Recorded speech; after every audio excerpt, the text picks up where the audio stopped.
his hand, don't be mistaken. I believe in peace, but I won't be taken. I will not submit to authority of man. I'm ready to die, but not for a lie. See the signs appear, it's gonna happen here. This is Liberty Underground with Alex Snicker and Adrian Wiley on the 1787 Radio Network. Well, good morning, Tampa Bay, St. Petersburg, Clearwater, the entire state of Idaho.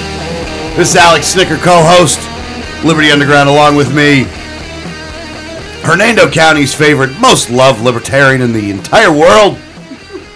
A woman that, well, she has a limit, and if you cross that limit, it's like there's no going back. Danielle Alexandre, good morning. Good morning. You doing well? I'm doing very well. Anybody pass the point on you this morning that we don't know about yet? Not this morning. Very good. Well, it's early. I might do that one myself today. You never can tell. You were close the other night. Was close the other night. Wow. Also in studio with me, the Pirates of Penzance, the Terror in Tinseltown, what's the actual one? Because I forgot what the actual one was. Do you remember what it is? No. The Prime Minister of the Sinister. The Prime Minister of the Sinister, Greg Evil Bowen. Good morning, Mr. Hobbit. How are you, sir? Good morning. Do you like that I will mention your shirt whenever it is? I do. I do try to get a plug-in for your shirt every time. And this one is the Hobbit. I thought he never carried a sword, though. Yeah, I guess he did, didn't he? Yeah, Glamdring. Oh, yeah. There you go. My bad. Hopefully everybody's doing well. If you would like to call, I'm going to get right to the phone number. So if you'd like to call the Refresh Telecom lines, the number is 1-800-525-4032. That is 1-800-525-4032. Refresh Telecom. They won't give your information to the feds. Not without a warrant. That's right. That's right. Let's get right into the news. It's been a very, very busy week. So let's get right into it, Danielle. Okay. Well, in case anyone didn't know, the Senate passed the Omnibus Bill, which is actually the compromise bill that was the Paul Ryan compromise in the House. The Senate finally got around to passing it. It was yesterday, actually. Really? Now explain a little bit about this bill again.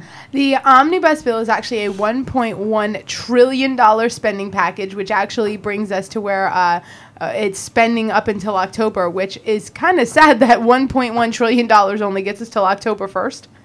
Yeah, because all the other automatic stuff is not in this bill, right? Right. But this bill does have a lot of pork in it. There's a lot of spending that we didn't need. But there's $92 billion for overseas military operations, mainly in Afghanistan, $6.5 billion for natural disaster relief.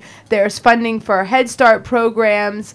I'm trying to find it now because, of course, I lost my place. But there's just a lot of overspending in here. It's $1.1 trillion. It's not going to reduce the deficit at all. It's on February 1st, we're actually going to reach the debt ceiling limit again, so we're going to be back to talks about the debt ceiling. Well, no, hang on a second. I thought that they actually did that where they did a bigger increase on the debt ceiling so they wouldn't have to get in that fight again. Like, I thought the Republicans didn't want to fight that either. Or even fake the fight, because they're not even fighting it, but they didn't want to fake it. No, they kicked the can down until February 1st. Oh. Which, wait for the long-term planning, Republicans. Wait for the long-term planning. So, the funny thing is that, and some of this bill actually puts back in the cuts that we saw, the sequester cuts are back. Yeah, it gets rid of those, those dang sequester cuts, those dang cuts to the increase. You guys are draconian in your cuts to the increase. Now How dare you stop increasing the money that we can spend up here? Who cares that we don't actually have the money and that we're going further in debt? But well, and this is the funny thing is that we've had sequester cuts for about a year. Have you noticed? No. It's sequester cuts that nobody noticed. That no essential services were even slowed down. even non-essential services or pork spending wasn't even slowed down. So I don't nobody noticed the sequester cuts, but those draconian cuts are not cuts anymore. They put the money back. Oh, they put the money back, huh? Oh, well, they just need the money, I guess. There's so much going on there. It grows, government bigger. They're on a 1-week recess now. Now, the one thing that was said, Ted Cruz actually said it. His complaint was that they didn't have a long enough time to read the 1,500-page piece of legislation. Now, he did actually admit that he didn't read it either, but he said, I don't need to read it to vote against it. Yeah, that's true. If it's something that big and you can find a couple things that you're not supposed to spend your money on, you can just say no at that point. It is easier to say no than say yes. I'll have to give Senator Cruz credit for that. So our borrowing limit actually runs out on February 7th, and John Boehner suggests that all I know is that we should not default on our debt. We shouldn't even get close to it. Oh, it looks like the cards have been laid on the table, and the Republicans are holding 3-5-7-9 Queen. Really? Because I was going with jokers. No, because jokers would be wild, and that means they would have a pair. And we know that's not the case. This is funny because Democrats are actually cheered this bill because it increases spending to programs like Head Start, like I said. It expands medical research, but also expands border security and the FBI, which I was a little confused that the Democrats were excited about that because I thought they were actually against that. Wasn't that a Republican thing? Well, no. The erosion of our civil liberties is a bipartisan effort, Danielle, in case you didn't know. The added and needed things to make sure that you are doing exactly what the government wants you to do is something that is enjoyed by both sides of the equation. And it is now coming more clear that both sides enjoy that. It just seemed odd that that's normally something, Republicans will cheer like, oh, we increased border security. And this time, Democrats were saying, hey, look, we got increased border security. Well, they want to be able to run on that. They want to say that they were able to vote to increase their border security. So they might be able to get a constituency that, wouldn't necessarily vote for them before.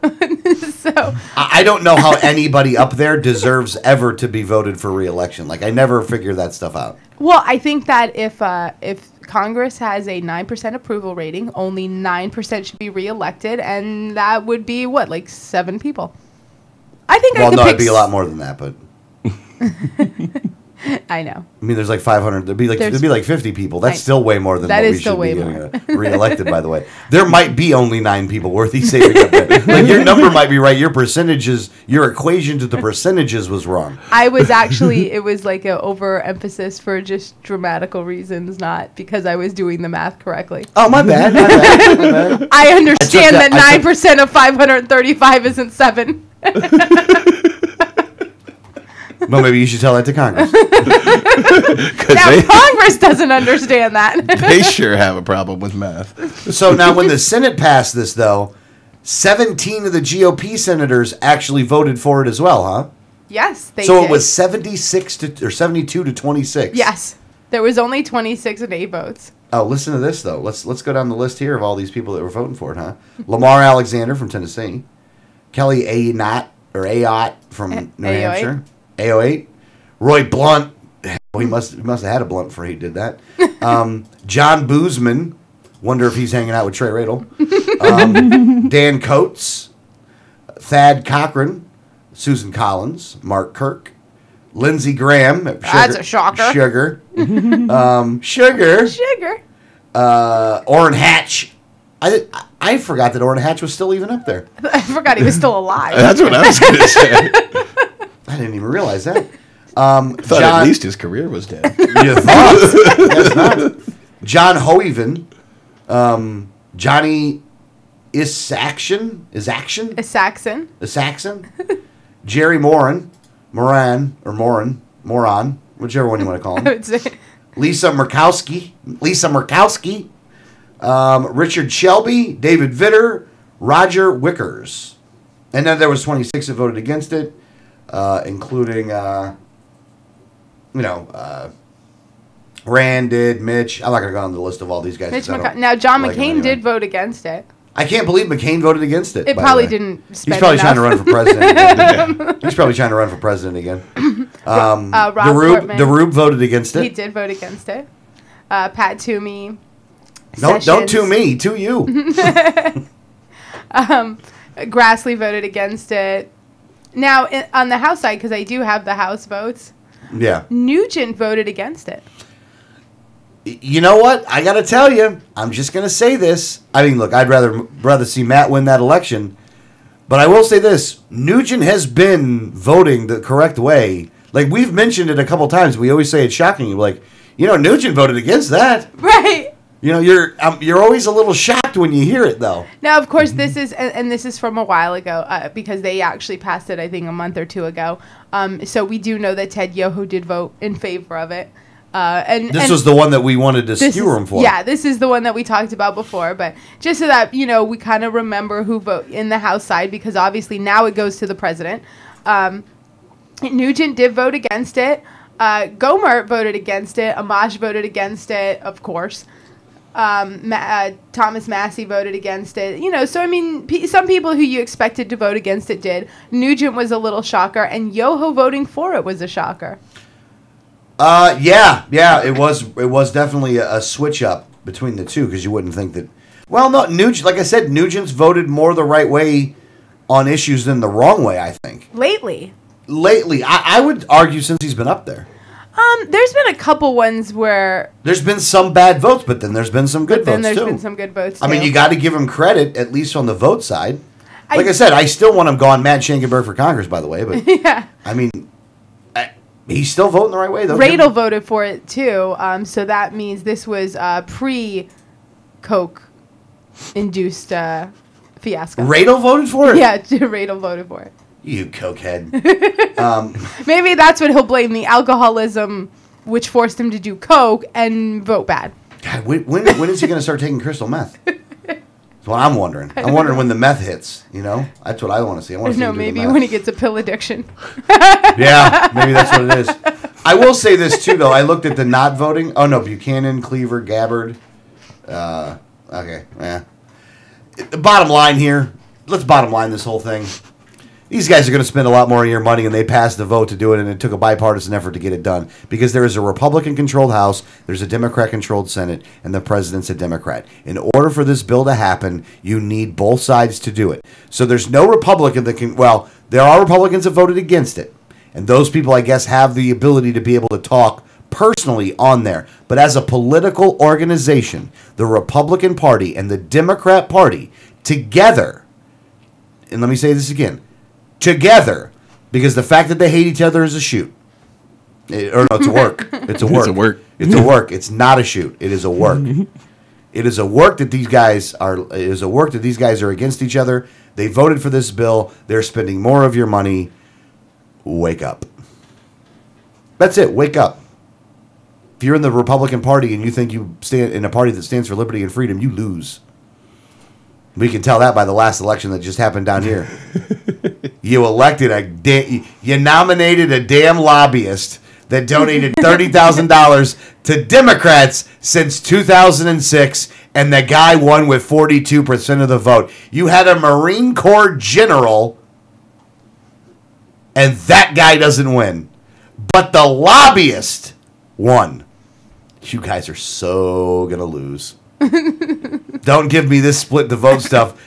That guy's done as much to help Democrats directly as anybody. So Jesse Jackson Jr. Yeah, Jesse Jackson. Part of that guy's Rolex that he got came from David Jolly. I don't know which strands or how much of the watch actually was purchased by Jolly, but he's on the bill for some of it though. At least the diamond bezel. Yeah, unbelievable. By the way, that they're going to spend all that money. Well, I mean, it just and Republicans are saying that this is a good bill. They're like, oh yeah, great. I've heard Paul Ryan. Well, no, they'll say it's a good bill, and then when questioned on it, they'll go, well, it's not perfect. You know, that's the fallback so line sick of that on stuff. every single piece of legislation they pass. Mm-hmm. Like, every piece of legislation, they'll go, oh, this is a great day for Republicans. And then when they're questioned on it, they're like, well, we know the bill wasn't perfect. Yeah, exactly. Always love it when they do that, man. It's always a fun time when they, when they talk out of both sides of their mouth. Right. And these guys are even the steady Eddie Pragers of the world are giving guys like Paul Ryan crap. And then Paul Ryan acts like it's just no big deal. Like, oh, what are you talking about, man? I love what we're doing, Well, That's great. And they go down this talk track of, well, it's the best compromise we could get. Yeah. Well, then maybe you shouldn't have compromised. Yeah. It's the best compromise we could get. I got an extra project in my territory or my region or my district because of this. So. Because exactly. The majority of this bill is pork. You can just keep hitting that thing over and over again if you want to. I don't care. That's what they hear. That's why they voted for it. You haven't even hit that thing enough times to equate the amount of money that they spent. I'm sorry, Daniel. Go ahead. One more time. There you go. And they're saying that, some of this reduces foreign aid. It reduces some of the spending on Obamacare and things like that. But they've reduced spending on, like, these key things where Republicans will be like, oh, that's good. But then they don't tell you about all the pork that's going back to their district to, like, fund, medical research of shrimp running on, treadmills. And this is probably why the guys who didn't vote for it, because there's not any pork coming back their way into their district. They were able to say that no vote. Yeah. Well, some of them get that stuff back. Yeah, I remember when Ron Paul was up there, he always put pork in the bills and then voted against them. Yeah, and then he voted. Yeah, he voted against it. So. Well, he would say the bill is unconstitutional, but his constituents wants their tax money back. Yeah. Yeah. Such a hard call there. I actually don't like that. I don't like pork in the bills. To me, it's you vote against it. Well, the one argument that I've always heard, though, which I think is true, is that it is the job of the Congress people to allocate the funds, right? Yes. Mm-hmm. So if you are saying that I'm going to allocate funds to this, even if it's unconstitutional, technically you're allowed to do that. Yes. Yeah, no, it's of course you are allowed to do it, and obviously. I mean, you're constitutionally allowed to do it. They've been doing this for hundreds of years, and I get that. But the problem is that's not the proper role of government to fund these things in specific districts in the U.S. So even though you're allowed to put that in, the spending itself is unconstitutional. Yeah. And it's not the proper role of government. So I agree that they're allowed to do it. I don't agree with them doing it. I got you. You don't think they should do it? No. I got you. All right. Well, I don't think they should be doing it either. I mean, they're passing $1.1 trillion omnibus. I hate the word omnibus. Omnibus, by the way. I don't like the word. Omnibus Prime. Yeah. I am Omnibus Prime. It's like if they give it a weird name, it's like, oh, well, we definitely needed that. Oh, yeah, we got to have the omnibus. If you don't like that, you're a racist. You're racist and you want old people to die in the streets. You want old people to die in the streets because you took away the education from the kids and they went like a bunch of ravaging beasts and killed them all. We got to get rid of welfare and all the guns. And just one more thing. Fire TedYoho.com. Just fire him. Just get rid of him. What a disappointment that man was. Yeah. Really disappointing. Really just it kind of almost hurt more than anything else. Well, it was, and his reasoning was stupid. It was the same, like, well, we can't afford another government shutdown, and this is the best, compromise we were going to get. I mean, it was completely just talking points of the GOP. Oh, yeah, no, he got those from Boehner himself, after he took his knee pads off. And I love how Boehner is already saying, basically, we can't have, like, he's already priming the media for the next fight, which is, of course, the debt ceiling, where it's like, well, we can't even come close to a default. Like, I don't know of any rational person who could not understand that more borrowing doesn't mean you stop paying your, not being able to borrow more doesn't mean you fail to pay your bills. That's your opinion. That's just your opinion. That's not the way it works up there. See, the problem is you just don't understand how it works up there. I understand that if my Here's credit my cell- card here's- reaches its hold- limit, it doesn't mean I don't pay the bill. No. Here's my cell phone number. You're doing great work, though. Did you like that? I did. Did you like my attempt to handle you, Yeah. or at least to play the handling? The handling, the yeah. handling part. All right, moving on. Okay. The brick wall segue. You guys don't like my brick walls, huh? You don't like the brick wall segues? Okay. It's like this conversation has ended. Move on to the next one. Moving on. I have spoken. You are done talking about this. And so it is written, and so it shall be done. If the omnibus bill wasn't bad enough in the Senate this week, there's another bill going around that would actually repeal the 1973 War Powers Act. And of course, it is championed by John McCain. And Tim Kaine. And Tim Kaine. Again, this kind of tyranny has bipartisan support. I don't want to just... I know we get accused a lot of times of only picking on Republicans. I want to make sure that it's properly cleared that it's both sides.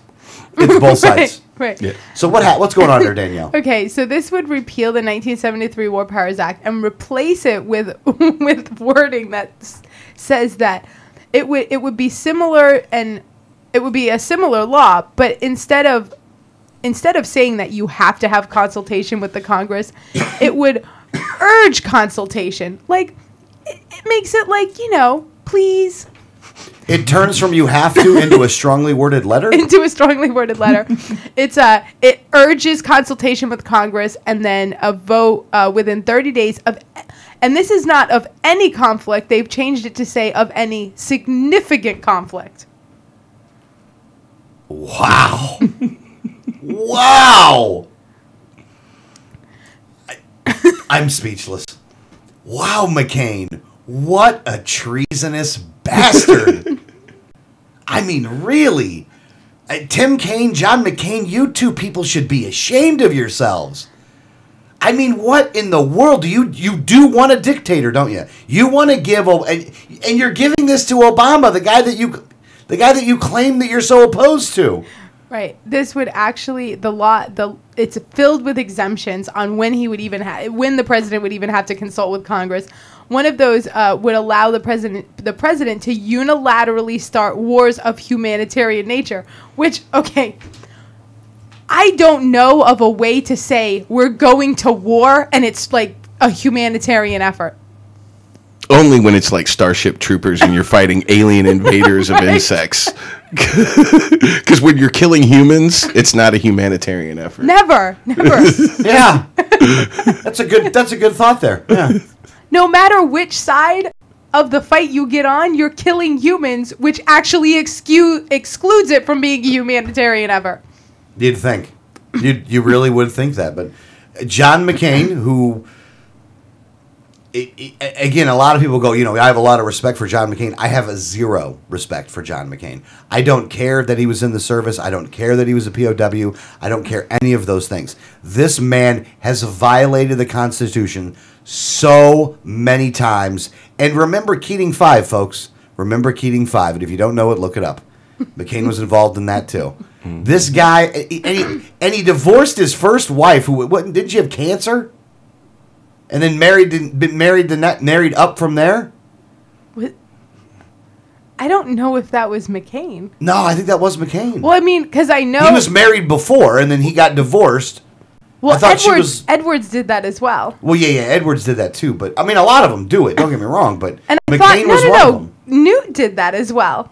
Newt did the same thing. Yeah, oh, yeah. Oh, that's a little SOP on the GOP side, man. That happens a lot. That's standard operating procedure. Mm-hmm. You get to a certain point, ditch the old wife, pick up a new one. If your wife or an aide or something. So if your wife gets cancer, that's like, oh, I got to divorce you now. Got to get out. Got to get a new one. This one's broken. My secretary's been looking hot. Unless he was bigger, and then he can use that as a political ploy to continue his, then you don't get rid of her right away. Okay. So like if you're running for president, it's like, oh, my wife is sick.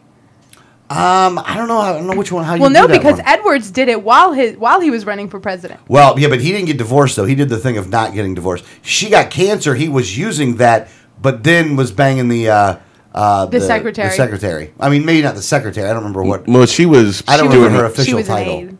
Some kind of aide, though. She did work for him. Yeah. Yeah. She worked on the campaign. Yeah. But back to the gutting of the War Powers Act. Speaking of gutting.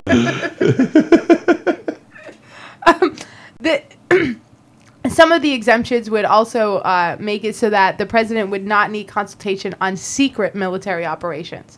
So basically, as long as they say it's humanitarian or that it was a secret or wasn't a significant conflict, the president can basically do whatever they want now. The president can do what, if this passes, any laws that were there to restrict the president are going away. Yes. And it was put forward by John McCain and Tim Kaine. Yes, so it was a bipartisan effort. Yeah. They wanted to create a dictator. I wonder if this is going to pass, by the way. Maybe McCain is planning on running for president again. There's been talk. There's been talk. I just, know... If John McCain... the best thing that could ever happen to the Libertarian Party would be John McCain winning the nomination for president in the Republican primary in 2016. It would be literally the best thing. We would grow instantly overnight because the people in the Liberty movement would be like, okay, there's no way we're changing this party if John McCain got it done. And they would leave. And I would argue you'd probably leave 80% of them. We might even pick up like Justin Amash. Mosh might come over for that one. Well, and this is the thing, is McCain notes that the Constitution grants Congress the power to declare war. Then he says the reason they never bother to anymore is that war is changing and he wants to change the rules. Oh, my God. How sad is that? I don't know. I mean, here's the thing. They never bother to anymore because they just don't stop following the Constitution. Yeah, I'd like So to we should find change the rules so you can try to think that you're still constitutional, you asshat? I want to find the provisions in the Constitution that they are following. I don't know of one. Do you, Greg? 5 points. You got anything? Your mic works, man. Say something. Well, I mean, we're still able to do this radio show, so I mean, they're not totally taking away our free speech, but. Yeah, but just don't try to pass out flyers in front of the courthouse telling people about their constitutional rights. I said totally. I said totally. Not saying they're not taking any of them. I don't mean to yell at you. I'm sorry. Yeah, and you put me on the spot to find something. Come on. It's hard. I had to find something. Like you don't even know what's going on with your mic. Just say something in the mic, buddy. Hey. Hey there. Oh, that's right, because this is the first Friday that Greg has a working mic. That's correct. Right. It is the first Friday with Greg with a working mic. And it's so weird. I'm so used to not having a working mic that I'm used to sitting here in silence and not really adding anything. And now I can. And You don't even know what to do. I'm with out of yourself. habit. Yeah. Now even we know what to ask do. you questions, you're like, wait, what? Wait, what? Oh, I don't have to turn this up. Hold on. I don't know what to do here. That's unbelievable, by the way. I wonder if this thing has any traction. Do you know? I don't know. I haven't really looked to see. I just saw this last night. It actually just came out last night, the actual story about it. So I saw this last night. I haven't done a lot of research into it, but I am going to follow it now that I've seen it because this is ridiculous. Yeah, this is redonkulous. It's like this is the epitome of a strongly worded letter. Like, let's forego the Constitution. We'll just write you a strongly worded letter. And it's not even that strong. It's like, pretty please, could you talk to us? And it does give the president basically a dictatorship. I mean, he's a dictator now. Yeah. You don't have to consult anybody to go to war. And they always say this term, war is changing. And I get that there's equipment changes, but I don't see war changing because you're still trying to kill each other. You're still killing human beings. You may be doing it in different ways, but you're still killing people. The weapons and tactics evolve, but the primary purpose and what you're doing is still the same. It's still the same. Yeah. Again, you guys know my theory on foreign policy. I do take the parking lot version of foreign policy. Kill them all, let God sort them out. Well, no, declare war. Look, if somebody's done something bad enough that they've attacked this country, then we go after them. That hasn't happened in a long time. And 9/11, because 9/11 wasn't a country that did that. It wasn't was a country. terrorists that did that. It was individuals. Letters of marque and reprisal and using the special forces to go after the guys responsible and killing those people would have been the appropriate response to that. Mm-hmm. And I would be perfectly fine with that. That would have been good. And it would have been a hell of a lot cheaper than what the hell we're doing now. Yep. Well, I definitely think. I mean, the last time that there was. Oh, and we shouldn't be training those guys after too. I'm sorry. Go ahead. The last time that the U.S. was actually attacked was Pearl Harbor. Yeah. From by a country. By a country. That's what I'm saying. Yeah. An actual where we should declare war because a country actually attacked us. Yeah. Yeah. It didn't happen in Vietnam, by the way. We were the ones that hit that ship. Mm-hmm. We hit our own ship. It's called friendly fire.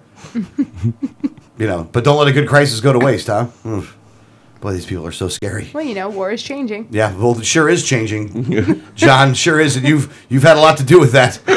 War is changing. If no one will pick one with us, we'll pick one ourselves. Yeah. That's the only change. That's the only change. That's like me smacking myself in the face and then punching Greg for smacking me in the face.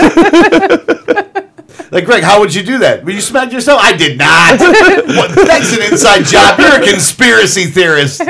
That's a wild conspiracy that I smacked myself in the face. Hat wearer.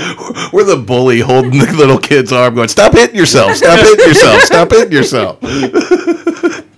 Exactly. Oh, these guys. So pathetic. John McCain, you ain't dead yet, man. That's a damn shame. Go ahead. I moved some stuff around because I actually wanted to talk about this because as a lot of people know, there was a trial going on because of the death of Kelly Thomas, which was a homeless man. Yeah, can you explain that story from the beginning, what happened? Okay. This was a homeless man in California. He was mentally ill. He has schizophrenia. And there had been break-ins in the area, car break-ins, vandalism, things like that. These are petty crimes. I mean, these aren't like people were getting hurt. Don't get me wrong. It was a victim crime. Yeah. And definitely the person doing it should have been arrested and things like that. But this wasn't where people were being hurt. These were small crimes of vandalism and some car break-ins. And they find Kelly Thomas in the area where these things had happened. They start questioning him, and he is mentally ill. He did question them back. He's schizophrenic. He got a little, why are you asking me? And he got a little paranoid and things like that. And he was resisting their questioning. And the situation escalated, and it turned into I don't even know the right words. It definitely escalated into a physical altercation, but I don't know how much Kelly Thomas had to do with instigating that, because when you see the video, it doesn't look like he did anything physical. But by the end, 6 police officers were beating him, and he subsequently died in the hospital from those injuries. Now, in this video, because it was videotaped, you can see him begging for his life, saying, begging for his dad, saying they're killing me. And the police officers were brought up on charges, all 6 of them. Well, not all 6 of them, but 3 of the main culprits of this were brought up in charges, and 2 of them were acquitted over this week. And there's been a lot of outrage on this whole situation, and there should be. But I've seen a lot of people not understand the verdict. And the reason why these guys, they weren't found not guilty because they didn't beat this guy to death, because they did, and they even admit that. Tape. It's on tape. They beat this guy to death. They're not even, disputing the fact that they beat this man to death. But because they were in the course of their job, the defense only had to prove that it was within reason of the normal policies and procedures for that police department to do that. So if the police department had policy and procedure that would have given them training, and the training would say that when this situation arises, this is how you solve it, and that they were just working within the course of the policies of their job, that they weren't guilty. And the defense did prove that. And I want to make sure that people aren't mad at the jury, because the jury has a very specific task of saying this is what would be considered a crime. Did they meet that burden? And they didn't. And the reason why they didn't is because of these police policies. And what we should be outraged over is that police officers have, that police that sheriffs and things like that have policies that would allow this. And that's where the outrage needs to go. Well, let me say it like this.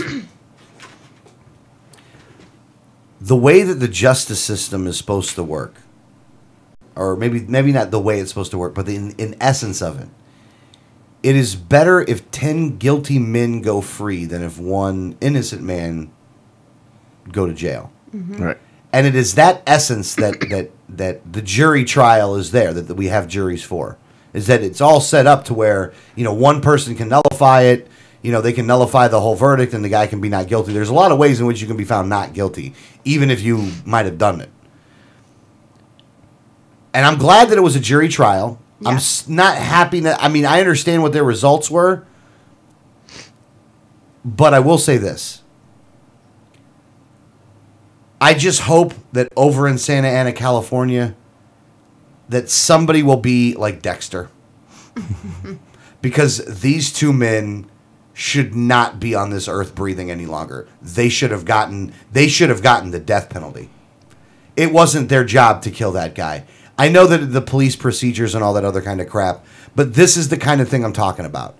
This is the kind of thing we see over and over and over again, that these guys are allowed to get away with all of the stuff they're allowed to get away with, and when the spotlight is shined on them, they can go back to some stupid freaking police procedure that shouldn't be in there anyway, because you cannot do what you did. They beat the shit out of this kid. They beat him to death. They beat him to death.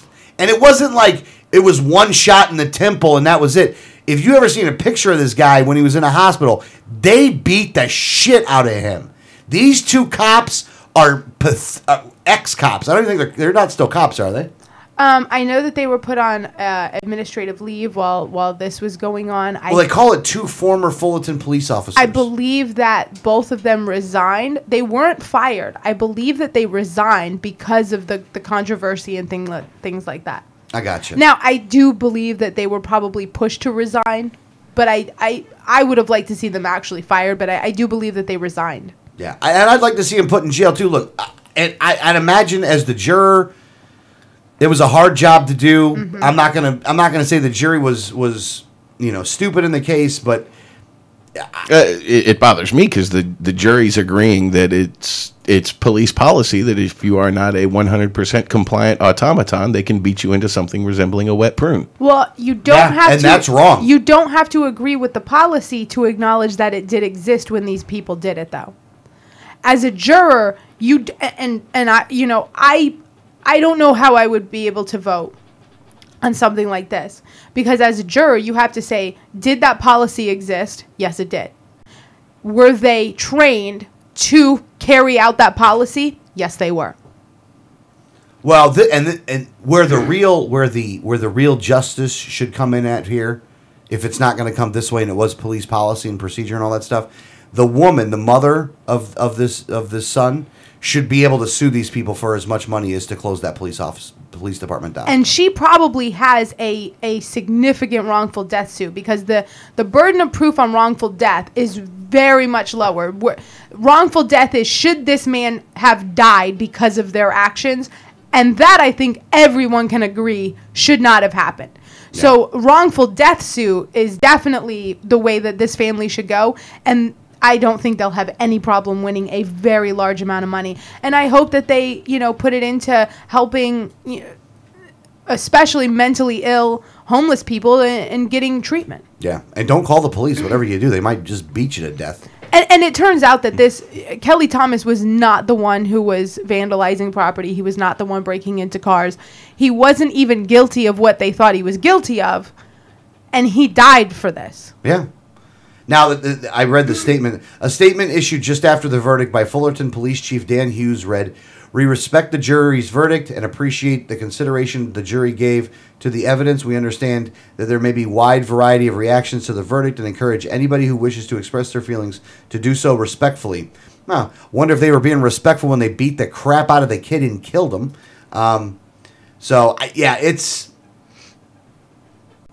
It really is one of those things that you need to watch out in case the cops are going to come and beat you. Actually, the father, Ron Thomas, he said what this means is that all of us need to be very afraid now Police officers everywhere can beat us, kill us, do whatever they want because it was proven here today that they can get away with it. Yep.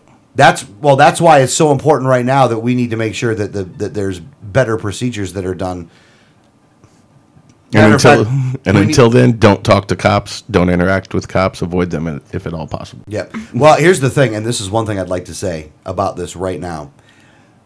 Because of this instance, I think that we need to be making a trip the next night that they're having a Newport Richey City Council meeting, and that we need to go to our city, and that we need to make sure we need to start looking into what the police procedures are around here in our city, around where we live, and start changing those procedures. Yeah, because I don't want to see this happen to where I live. Now, I would say that knowing the police chief, knowing who the police chief is in the city of Newport Richey, that I don't think that he would be okay with something like this happening. Right. But if the procedures are there, then they're there. Right. It doesn't matter who it is. Because you don't know if the person before him who set the procedures would be okay with something like this. Yeah. Yeah, might be. Well, yeah, because the last guy that was there before was SWAT. Now he's with NACO. Yeah, now he's Can't SWAT. trust that guy. Shake a stick at him.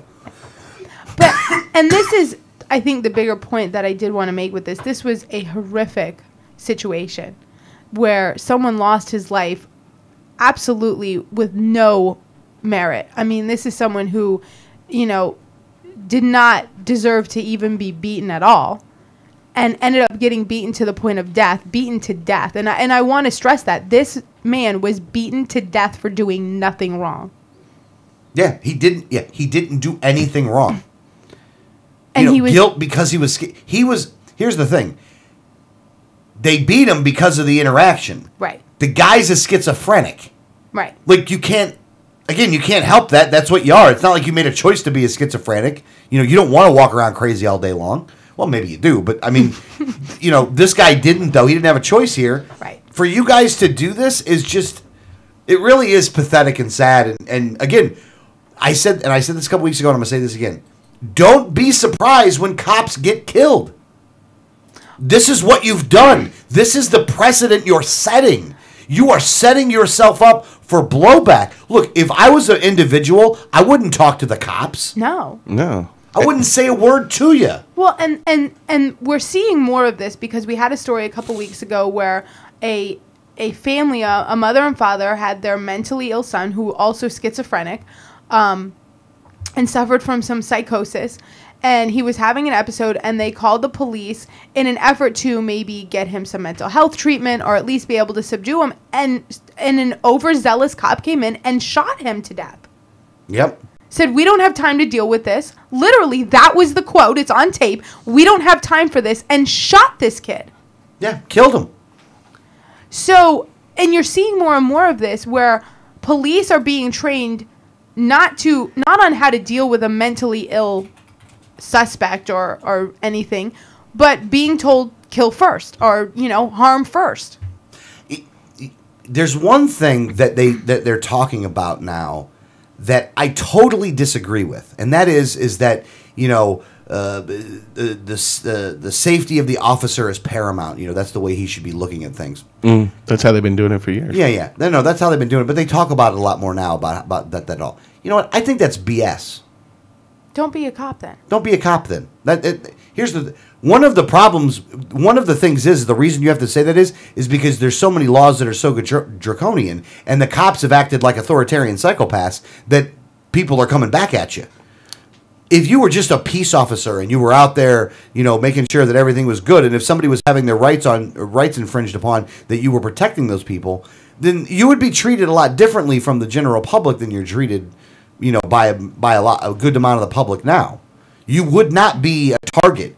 You would be someone that the neighbor would want to make sure that you're okay. They would protect you. They would help protect you at least. Well, part of the problem is they speak with and act with and therefore cultivate an us against them mentality. Yeah. Absolutely they do. And so that's what they get. They want it to be us against them. They got it us against them. Right. More and more people do not like and do not trust cops every single day.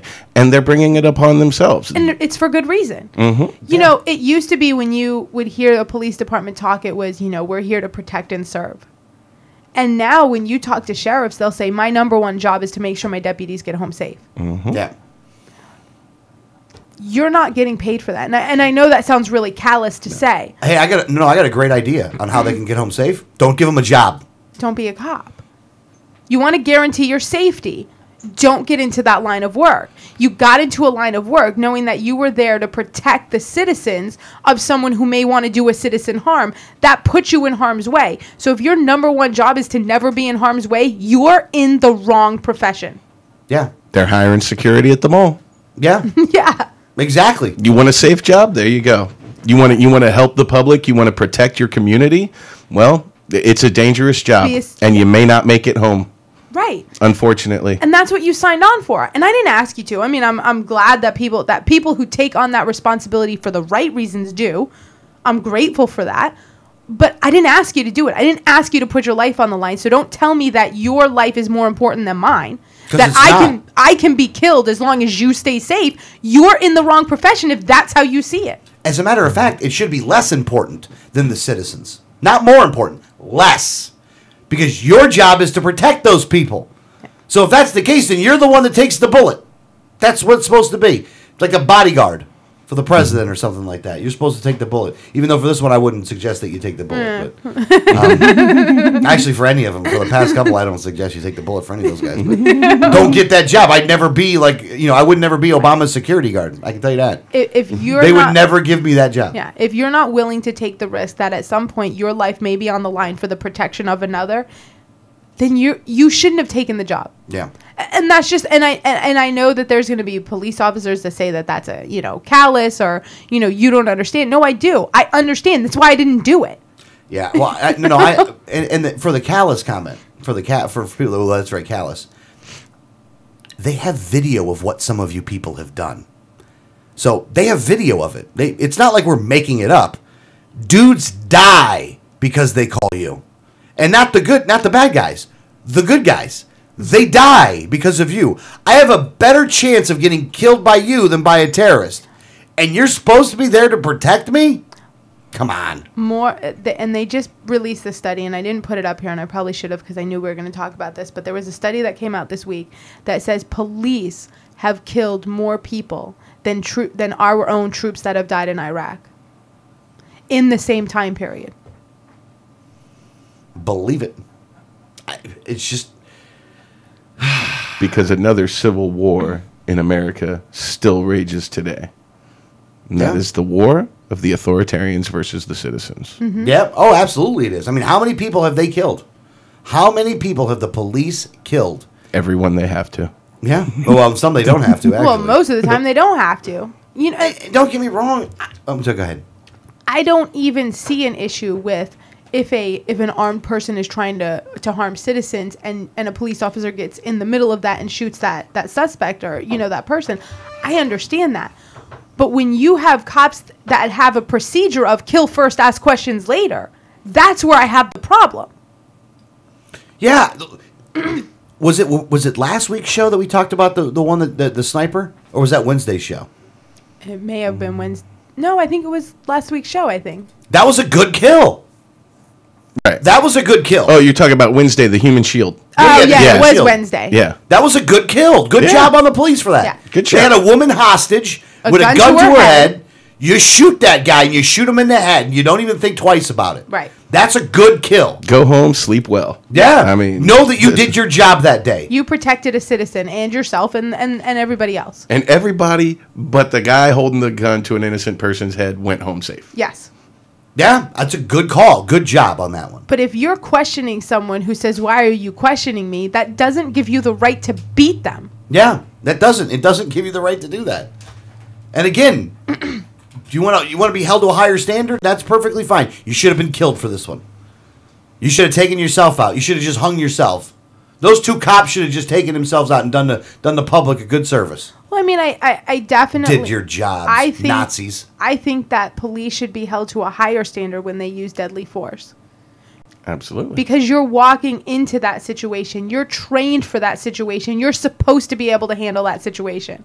So when you use deadly force, you should be held to a higher standard. You're using the gun we gave you. Yeah. Yeah, exactly. The only authority that you have is the authority that we give you. Mm-hmm. Yeah, so I mean, I wanted to talk about the Kelly Thomas, and we haven't spoken about this story. I mean, obviously, you know, this is something that happened back in 2011, but it's been in the news a lot. I mean, I knew when the trial started and things like that, and I haven't really wanted to bring it up because I wanted to see how the trial played out.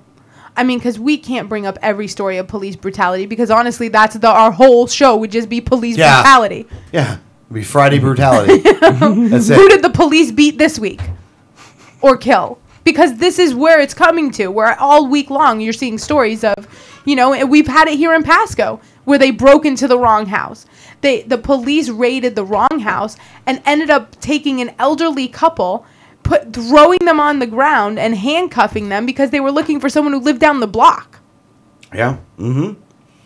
That's what they do, though, man. That's what they do. Now, and I have to also make sure I preface it by saying this, is that personally, every encounter that I have with the police on a personal level is always nice. So I know you people can be nice. I know you can do it. You do it with me. Why don't you do it with these other people? What's wrong with you? You know, these people are schizophrenics. Leave them alone. You know, don't beat the retarded. You know? Well, and I definitely think that police in general, because these stories do generally circle around someone who has a mental illness, that there should at least be a little more reconsideration for how they're training their officers to deal with mentally ill patients. And why can't you just handcuff them? Go ahead, Greg. Well, let's also not forget that these stories also come through the impoverished section of society. Yes. This was a homeless man. Yeah. We quite often hear of police brutality on people who are from the impoverished section of America, whether it's because of, you know, they're homeless, whether they're just a poor person, but that's where all of this happens. The poor people in America are treated completely different than the rich people in America. Alex gets treated nicely because he's not homeless. He doesn't look like he's homeless. Well, we're not rich though, so don't. You're not rich. Hold on, I would disagree that sometimes I don't look homeless. Well, no, I did say. Well, sometimes you do. But I mean, really, that's what it is. When you're part of the poor section of this country, no one cares about you. Yeah. That's why the police can get by with beating them to death, because no one cares. Well, and I definitely can say, if this is someone who came from an affluent family who is mentally ill and was beaten to death, I think we would have seen a much different verdict. Absolutely. If this was I don't think it would have happened if it was that way, though. Right. Not that there would have been a different verdict, that it wouldn't have happened. No. Listen, if there was don't tell me what to do. Am I being detained? Can I be free to leave? I think that if this was someone who was the brother of a celebrity, that nobody knew who that person was, and he was mentally ill and walking around the streets, the police would have still beaten him to death. More than likely, yeah. But I think the verdict would have been different. I don't know. No, I absolutely agree. The verdict would be different. The media, because the media would have been this, different. Yeah, I mean, the mainstream media would have been all over this story. We'd have heard about it on all the mainstream outlets all the time. Right. Until we got a verdict. Headline News, CNN, Fox News, everybody would be playing it over and over again. It would be 24/7 news for weeks. And the trial would also be that way, where we knew about this because we look for this stuff. Yeah. Well, it just kind of just shows up at this point, though. Well, at this point, right? It's not even that we go look at it. It's just, what's on Drudge? Oh, there you go. And this was another story that I wasn't going to talk about, but since we're on the subject, and we had something happen in Pasco this week where it was a retired police officer that shot a man in a movie theater. Oh, yeah. For texting. That's another one. That's, guys, honestly, if you want gun restriction, if you're an ex-cop, you shouldn't be allowed to have a gun. Because you've been trained to kill first, ask questions later. It's really hard for me to be mad at somebody that shot a guy that was texting in a movie. It was the previews, man. It was the previews. It was the previews, and you can't, and I know that you don't actually believe that someone is worth killing because they were annoying you in a movie theater. Hey, look, I don't know about if it's the climax scene, you know, it was the previews, though, man. You can't get mad at the previews. Now, there was an altercation. Now, this was a 71-year-old retired police officer, and at one point, the wife went to the bathroom, and he followed her. I mean, it was very creepy. No, that was a different person. No. This was the same thing happened to both couples. Oh, okay. All right. This woman went to the bathroom, and this gentleman followed her to intimidate her, and then came back. Now previously, another couple have come forward to say that when they were in the movie theater, they had received a text during the previews. The man got very angry and called the ushers and was yelling at them. And then after the movie, when they went to because they were there with several children, when she went and brought the kids into the bathroom, the guy waited outside the bathroom, like intimidating the husband. Unbelievable. I didn't hear anything about him following anybody to the bathroom, but I did see the interview with that lady who said that she was intimidated by him also. Right. And her direct quote of what he said was, "Could you please stop texting during the movie?" Which, that's a very intimidating statement, especially using manners and saying please, because nobody does that anymore. Right. I can see how she could be in fear of her life when someone said please. Well, I think it was more because I guess the usher did come out and say, "Can you put that away?" And they're like, "Oh yeah, no problem." And they did. And then the guy was still making comments. So, situation taken care of, they were like, "Oh yeah, no problem. Put it away." There was no argument. And the guy was still making comments, was still, pointing at them and complaining. And then after the movie, when they went to the bathroom, he stood out there. Yeah. That's going a little overboard. That's going cop on you. Right. And what a scumbag. Be honest with you, I hope this guy gets the needle, Well, and the right in his eye. The guy who's 71 years old was like, "Well, I shot because I was hit with an unidentified object." Yeah, you got hit with popcorn, guy. It was popcorn. Popcorn. And really, here's the other thing too. What you've done is so pathetic that you're a concealed weapons carrier. You should know better than that. You're in a movie theater, man. You ain't down in an alley somewhere. And how do you know that? How do you know the guy wasn't following with a knife from the other hand, throwing the popcorn with one and a knife in the other? You don't know that. It's a dark theater. You can't see what's happening. Maybe you shouldn't be yelling at people that are texting them. And maybe they shouldn't be texting during the movie. Maybe they should have some respect for the people around them. The people who paid way too much to come into the theater. Or if you're mad because the person in front of you is texting, you could just move.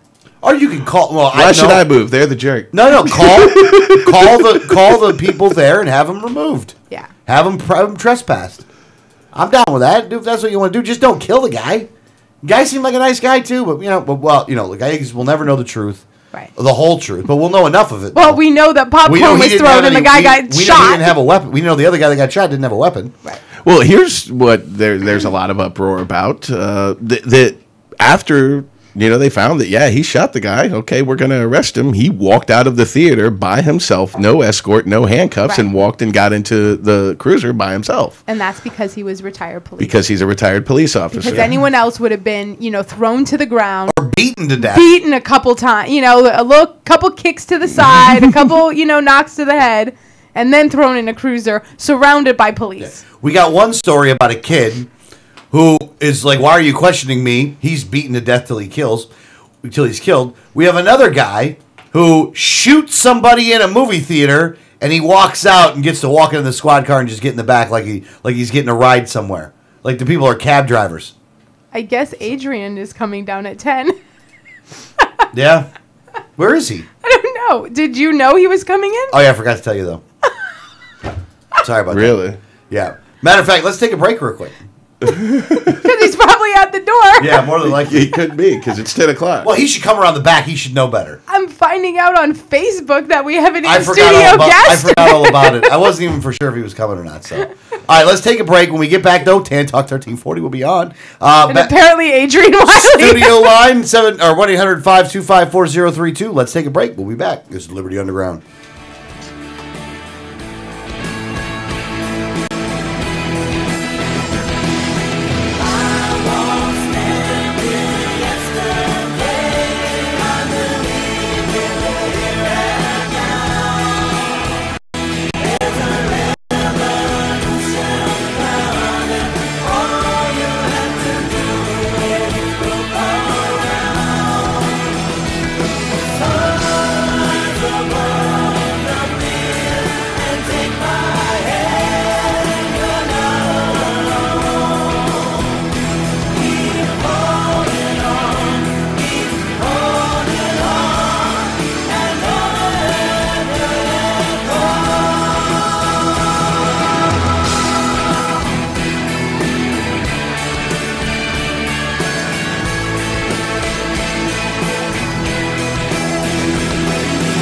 This is Gary Johnson, and you're listening to the 1787 Radio Network. Facts about the red light cameras. Fact, you are guilty until proven innocent. The Fifth Amendment to the U.S. Constitution grants you the presumption of innocence. Fact, red light cameras cause accidents. Accidents are up on an average of 40% at intersection with cameras. Fact, cameras punish technical foul violations. Over 80% of tickets are written when the red light is on, under 1/2 second. Join the fight at www.banthecams.org. www.banthecams.org.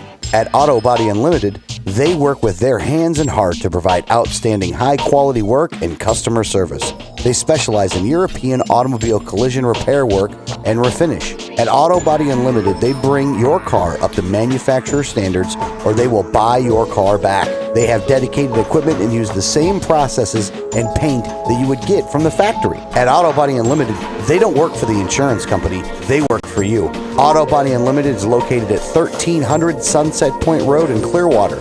Call 727-443-4041 or on the web at autobodyunlimited.com. Visit Auto Body Unlimited for all of your repair needs. They work for you. If you received a ticket in Florida, contact Oropesa Law Offices, 800-774-9883 or tacklemyticket.com. Attorney Oropesa understands the stress associated with being charged with a traffic ticket. In many non-criminal ticket cases, there may be no court appearance, no points, and no traffic school. Attorney Oropesa handles criminal violations, DUI, and license suspension matters. Don't face these serious legal matters alone. Initial consultation is free. Call now and you will be advised about any potential defense, constitutional rights violations, the possibility of having your driving privileges restored, or preventing a suspension from going into effect. If you've been classified as a habitual traffic offender, have a driver's license suspension matter, or a pending DUI case, call Oropesa Law Offices now so you can be advised about your particular case. Call 1-800-774-9883 24 hours a day, 7 days a week, or visit tacklemyticket.com. Main office in Pinellas County and serving all of the Tampa Bay area.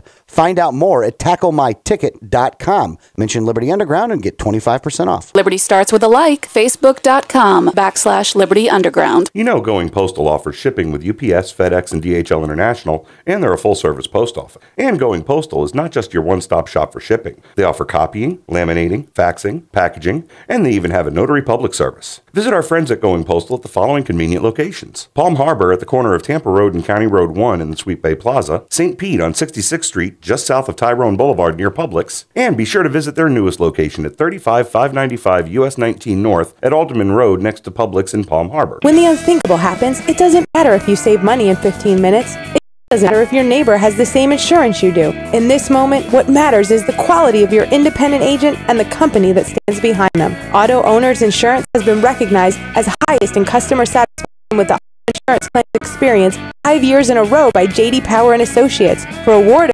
information, go to jdpower.com. Call Row Insurance in Newport Richey today at 727-376-0030.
his hand, don't be mistaken. I believe in peace, but I won't be taken.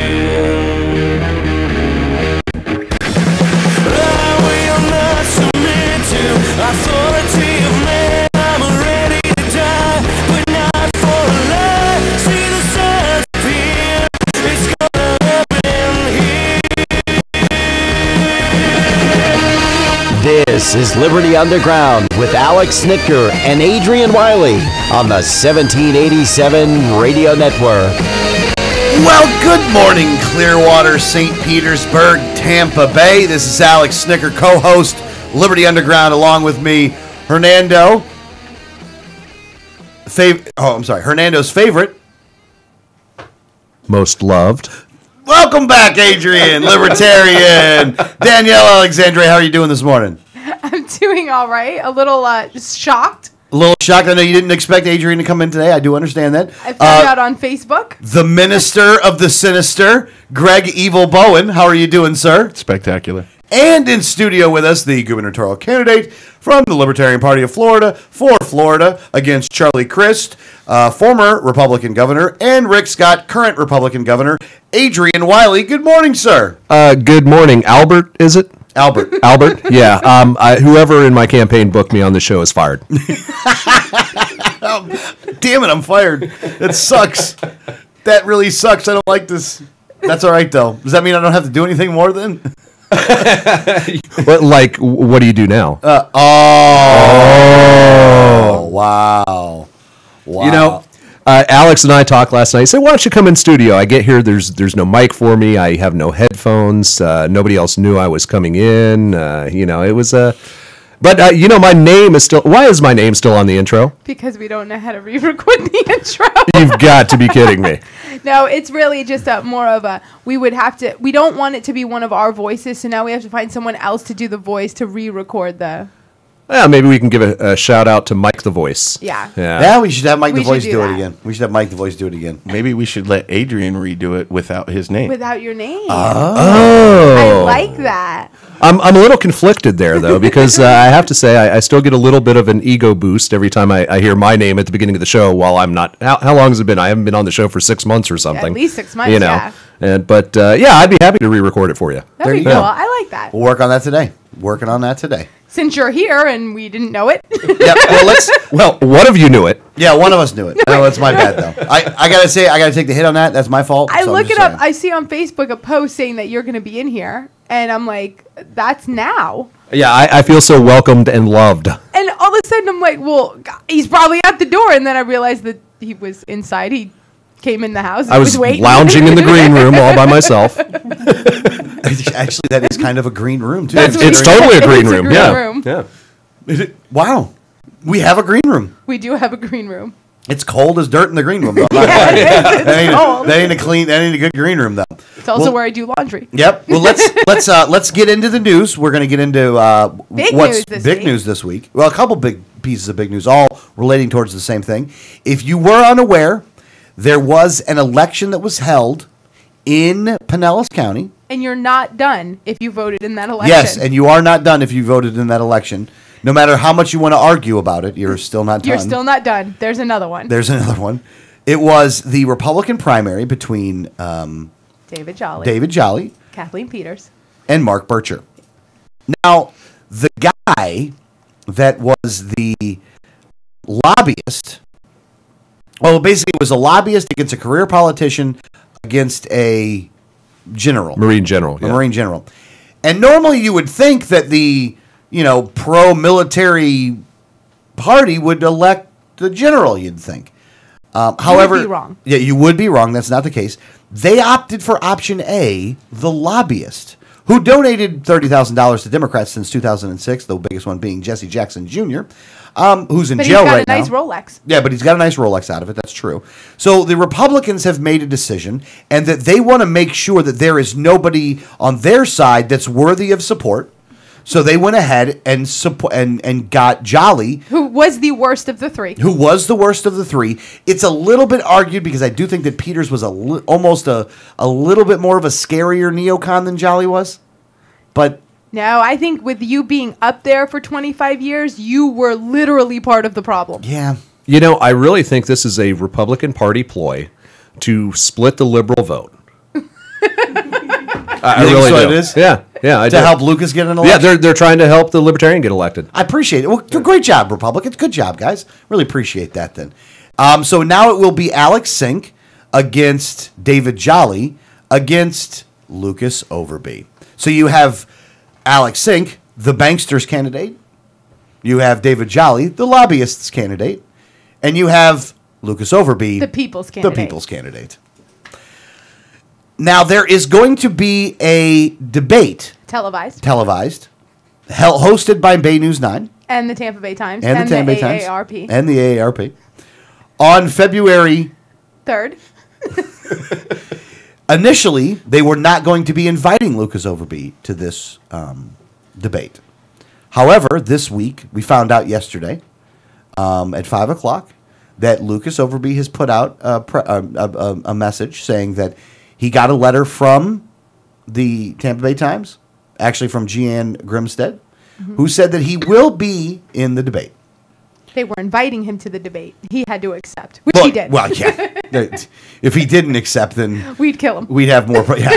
We wouldn't have a libertarian candidate in the race anymore. He's dead. We'd have libertarians on trial. Yeah, we would have libertarians on trial. Yes, we would be summoned, but it would be in handcuffs. We'd also be kicked out of the Libertarian Party for breaking the non-aggression principle. Although, I would think if he was invited to a televised debate and declined, that may be justifiable aggression. That could be an initiation of force argument. Yeah. I think we might be able to go there with that. Yeah. So Lucas is in the debate, and this is going to be very interesting because if you break this down kind of pundit style, if you looked at this as not like, everybody in this room is going for Lucas, so we know that going into it. But if you're going to break this one down, Alex Sink is not a good debater. She's just not, right? I mean, everybody agree with that one? Oh, yeah. She's not very good. Both candidates, Alex Sink and David Jolly, have refused to go onto any other debate. So this will be the only debate because they've refused all others. Now, Jolly, I think, probably can run off at the mouth a little bit. I'm sure. I haven't heard him talk a whole lot.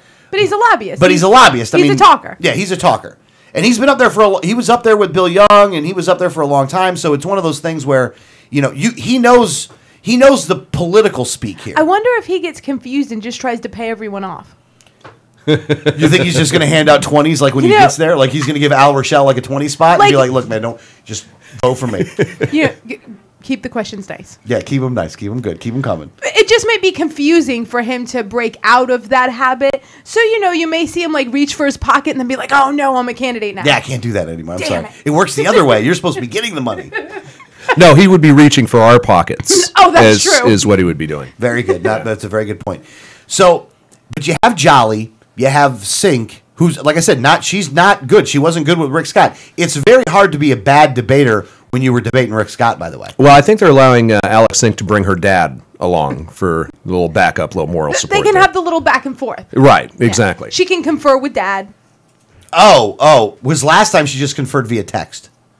Right, yeah. Well, they saw what an abysmal failure that was, so now they're allowing her dad on stage. They're making it a little more convenient for her. Well, that's nice. Yeah, that's I think really that's right. accommodating of those guys to make it so she can bring her dad, though. And of course, we're joking. Alex Sink's dad is not going to be on stage. Now, to keep things fair, Lucas will not be able to hear any of the questions.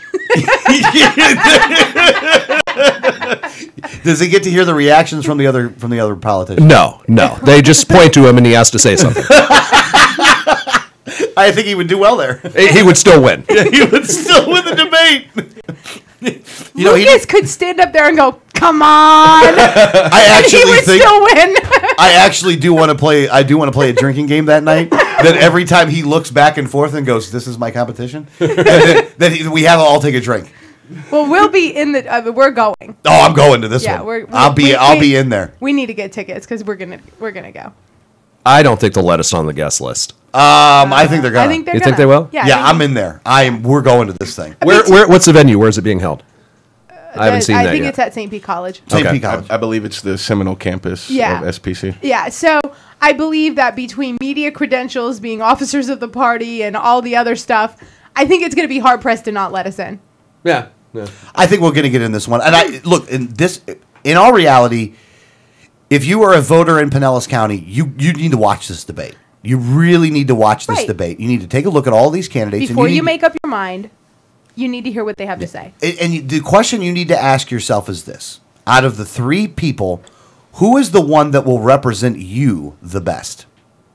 And you vote there.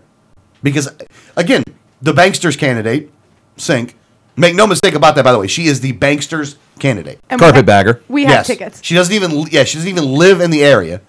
Jolly, who's supposedly from there, but I don't even buy that one. Well, he is from there, and I do believe that. But he spent so much time in D.C. that he wouldn't know that area from anywhere. I mean, he's an inside the Beltway guy. There's no doubt about it. Yeah. He was from there. He grew up there, but he's been in D.C. for the last 25 years. Yeah. So, like, if you find that there's a problem with the people in Washington, D.C., like, Jolly can't really be your selection at all. If you claim to be against the establishment, like we see so many of the people down in Pinellas County claim to be against, supporting the establishment's pick kind of makes you look like a hypocrite. No, not kind of. It really makes you look like a hypocrite. If you're one of the 81% of the population that does not approve of Congress's job performance, you cannot choose the guy who's been there for 25 years. Yeah, nor the career politician in Alex Sink, who, while she was the last job she had, cost you if you happen to do your pensions and stuff through the state, cost you about $50 or $60 million. I think is what it was. Well, because she lost it. Just oops. Oh, I lost it. Oops. Oh, but I make a commercial with my dad, so vote for me. Like they're trying to snow one over on you again. And again, if it comes to civil liberties or things like that, Lucas is way better than either one of those people. Well, and fiscal conservatism. Oh yeah. And if your things to balance the budget, way better. Go ahead. Well, and here's the thing: is Lucas is a regular working man, a family man. He understands the struggles that every other person in the district and every other person in the country is going through. He's not some rich guy who's just been being paid off by lobbyists or being a lobbyist paying people off. He's just a regular person that understands the problem, understands the solution, and understands what you're going through in your life and how to fix it. And the one thing that Sink has put out, the commercial with her dad was about, working with both Democrats and Republicans and things like that. Out of those three candidates, which person do you think actually has the best shot of working with Democrats and Republicans? The one that's not part of either of the two major parties. Correct. Which is Lucas. Correct. LucasOverby.com, folks. And to be honest with you, the people that are listening to this show today on Tan Talk 1340 AM, you people have an opportunity to change the entire direction of this country in a couple months here. You have an opportunity here. You take it or not take it, it's more up to you. I'm going to try to knock on your door and convince you of that, and so is that campaign. But you have an opportunity. And again, not everybody's going to vote in this election. Matter of fact, we're looking at probably 25% voter turnout at the high side. So 50,000 people is going to win this thing. Hey, what is the actual election date? Is it March 8th? March 11th. March 11th. March 11th. Hey, folks, mark that on your calendar. March 11th. Get out there and vote because, it's mission critical that we do this. If you can't keep sending the same Republicans and Democrats, you can't keep sending the same types of people, the bought and paid fors, and the ones who are acting in self-interest or interest of other than yours. It's time to start sending some regular citizens up to Washington, D.C., and that's what Lucas Overby is. He's a great guy. I endorse him, and I strongly recommend you do the same. Yeah. One of the complaints that we hear at times about libertarians is that, you don't have any candidates, you put up crazy people and all this kind of stuff. First off, we have a candidate that's running a serious campaign that is doing the nuts and bolts stuff that needs to be done. So it's not several of those around the state, by the way. The only one of them's up in March. Right. So we have upped our game when it comes to the candidates that are running get out the vote effort campaigns. They're going old school with it, which is what was needed. It's social media, while it's a phenomenal tool, is not the tool you need to win elections. bodies on the ground, knocking on doors is what you do need to win. Well, it's one of many tools. One of many but tools. it's not the only tool. It's not. Correct. And Lucas has been doing a great job of holding town halls, reaching out to the voters, saying, if you have any questions for me, I want to hear from you. I want you to know me. I want to know what your concerns are. And he's been holding town halls all over the district. Yeah. And the other two are refusing to speak to constituents as a matter of policy. Well, and Lucas has been, Lucas has been getting cancellation notices for forums because the other two are backing out. Like, he's like, I'll talk to a voter anywhere, and they're backing out, saying, nah, we're not talking anymore. Oh, well, they're both terrified of being on the same stage with him because they realize that he'll answer any question, he'll tell the truth, and they have meticulously crafted images that they have to maintain to cover their past. Right. So that's really the difference there. Well, that, and they have figured out the most genius ways to say as many words as possible without ever answering an actual question. They are masters at that, but sunlight is the best disinfectant, I guess you could say. And if Lucas is on stage and he actually answers the questions, it makes those answers that they had kind of null and void. Well, it's going to make them up their game just for the debate, because it's going to be like, well, I can't not answer this. I have to say something. And, and both of them have a great way of kind of saying a lot of words working around the question without actually saying anything. Yeah.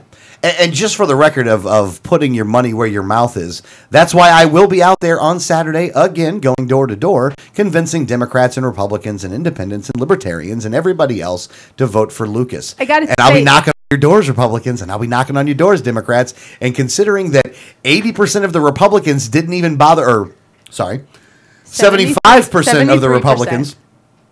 73%. Yeah, with the absentee ballots, it went up to 27% voter turnout. Wow. All right, so 73% of the Republicans didn't care enough about any of those candidates to go and vote.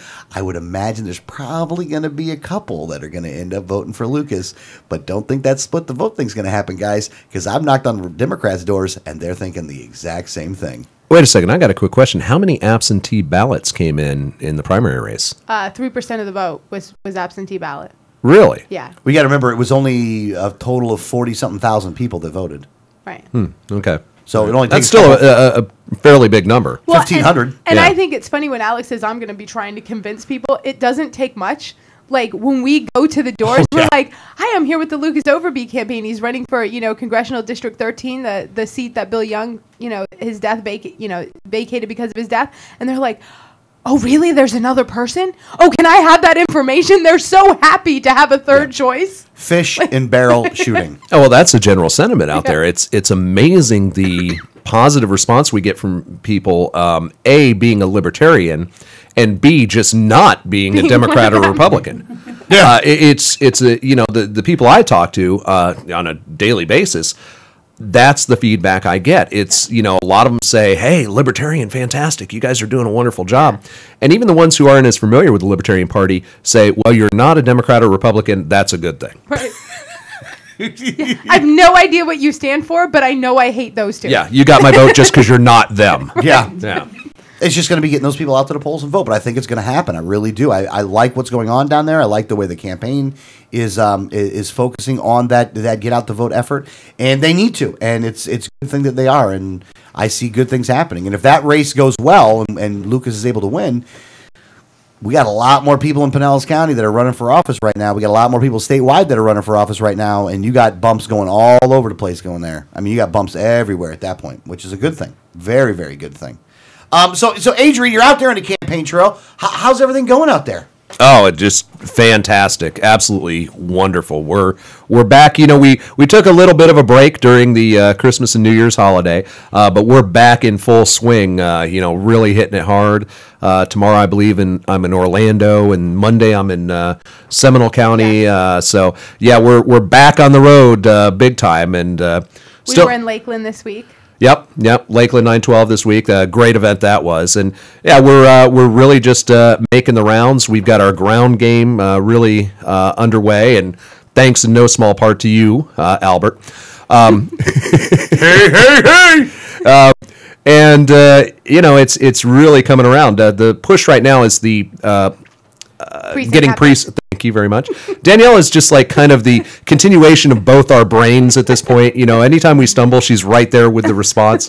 But yeah, we're currently in the precinct captain recruiting drive, and we're getting that set up statewide, and the response has been phenomenal. Yeah. I mean, people really like the idea of just, getting out there and talking to their neighbors. And that's how we're going to do it. Because like you said before, we're never going to have the money that the big guys, and we don't want it. Because if we ever had that $100 million war chest, it means somebody bought and paid for us. Mm-hmm. We don't want to do it that way. We want to do it by talking to the people, talking to the voters, talking to the people that we hope to represent. And that's coming along great. And if you're interested, please go to wileyforgovernor.com, WYLLIEFOR, governor.com. Click on the Help Adrian tab and sign up to be a precinct captain. And that's probably the most important thing you can do right now. Wouldn't you say, Danielle? Oh, absolutely. And, we're calling even the people who have volunteered. We're on the phone with them saying, will you take on your precinct? We have hundreds that have already said, yes, I'll do it, and are already getting out there and talking to their neighbors. And we're never out of polls and media and well, I think eventually we'll get there, but for the time being, that's going to be the case. But the way we beat that is to have people going out just in their own neighborhood, talking to their neighbors, saying, hey, you have a better choice. You don't have to pick the former Republican governor or the current Republican governor that both legislate like progressive. You have a real choice. Exactly. And that's the game plan. And our goal is to get one precinct captain in every precinct across the state of Florida. There's 6,000 of them. A long way to go, but we've made one hell of a start so far. Yeah, and a lot of it feeds on each other. As a matter of fact, our house like a brochure bomb went off in it the other night when we were because you put everything out together, right? Then you got to start making the packets, right? We're making the donuts. You got this one here and this one here. I put them in the wrong. Danielle yells at me. She's like, "Why do you hate me?" And then So this was the assembly line for the precinct captain? Yeah, packets. Okay. Packets. So there was here's some petitions, here's a bunch of cards, a couple buttons. Why are you putting it in the envelope like that? I can't seal it that way. And yeah, it was a little bit of a problem, but that was my. I'm glad I wasn't here for that part. Oh, yeah. You see the trunk. Well, it's nice for the trunk though, because then you got them all nice and neatly. So as we're laid out and stuff. because we're out all over the state anyway. So as soon as someone says, "Yeah, I'll take on their precinct," I'll be like, "Here you go." Here's a packet. Packet ready to go. Packet. Yeah. I need to get a few of those for me actually. Yeah. Oh, actually, yeah. Let's do that. Let's give you some. We actually need more supplies too because we through a lot of probably have already enough precinct captains to already send out everything we have. Wow, So that's we're gonna phenomenal. need more. No, we need a lot more, so we're gonna have to get some more supplies. I feel bad for Greg actually because he gets his mic back first week, man. It's his first I know I'm monopolizing his mic. Well, if somebody set up the fourth mic, Alex, it's my fault, man. If it's someone my knew fault. you were coming. If somebody had let us know, I could have had a fourth mic set up. I could have had headphones for this man. It'd be professional in here.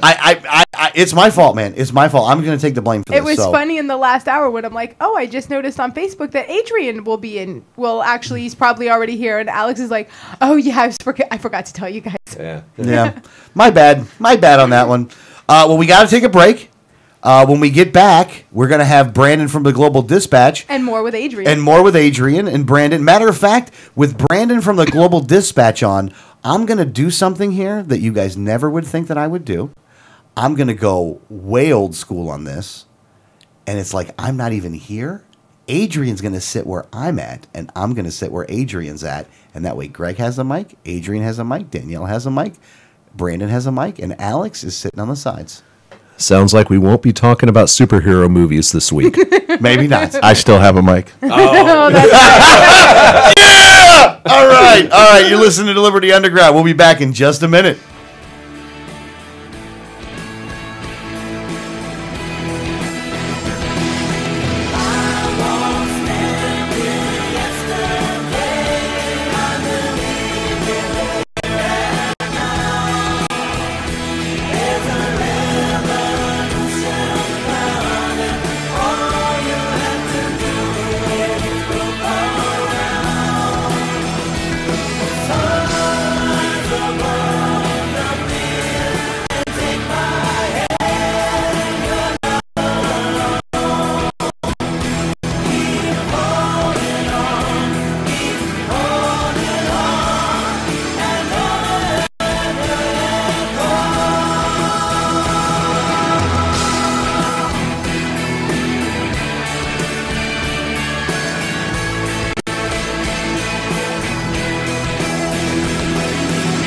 is Gary Johnson, and you're listening to the 1787 Radio Network. Facts about the red light cameras. Fact, you are guilty until proven innocent. The Fifth Amendment to the U.S. Constitution grants you the presumption of innocence. Fact, red light cameras cause accidents. Accidents are up on an average of 40% at intersection with cameras. Fact, cameras punish technical foul violations. Over 80% of tickets are written when the red light is on, under 1/2 second. Join the fight at www.banthecams.org. www.banthecams.org.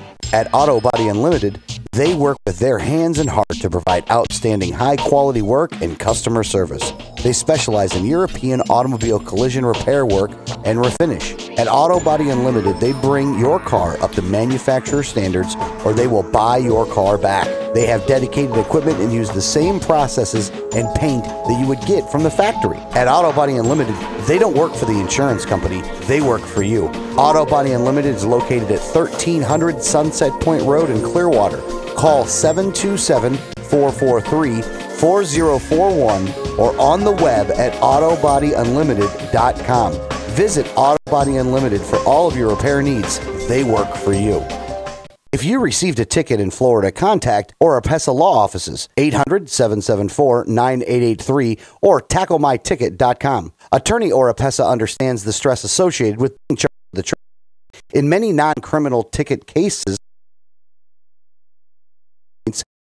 traffic school. Attorney Oropesa handles criminal violations, DUI, and license suspension matters. Don't face these serious legal matters alone. Initial consultation is free. Call now and you will be advised about any potential defense, constitutional rights violations, the possibility of having your driving privileges restored, or preventing a suspension from going into effect. If you've been classified as a habitual traffic offender, have a driver's license suspension matter, or a pending DUI case, call Oropesa Law Offices now so you can be advised about your particular case. Call 1-800-774-9883 24 hours a day, 7 days a week, or visit tacklemyticket.com. Main office in Pinellas County and serving all of the Tampa Bay area. Find out more at tacklemyticket.com. Mention Liberty Underground and get 25% off. Liberty starts with a like. Facebook.com/Liberty Underground. You know Going Postal offers shipping with UPS, FedEx, and DHL International, and they're a full-service post office.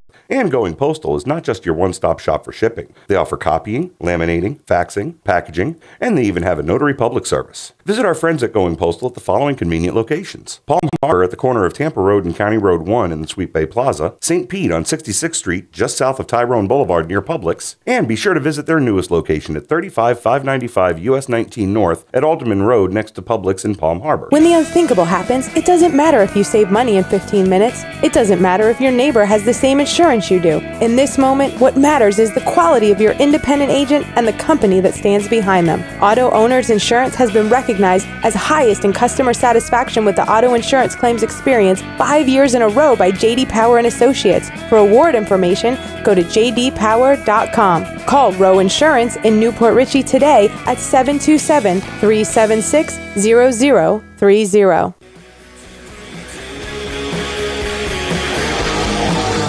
Welcome back to Liberty Underground on the 1787 Radio Network, broadcasting live on the stations of the Tan Talk Radio Network, AM 1340, AM 1350, AM 1400 in the greater Tampa Bay area.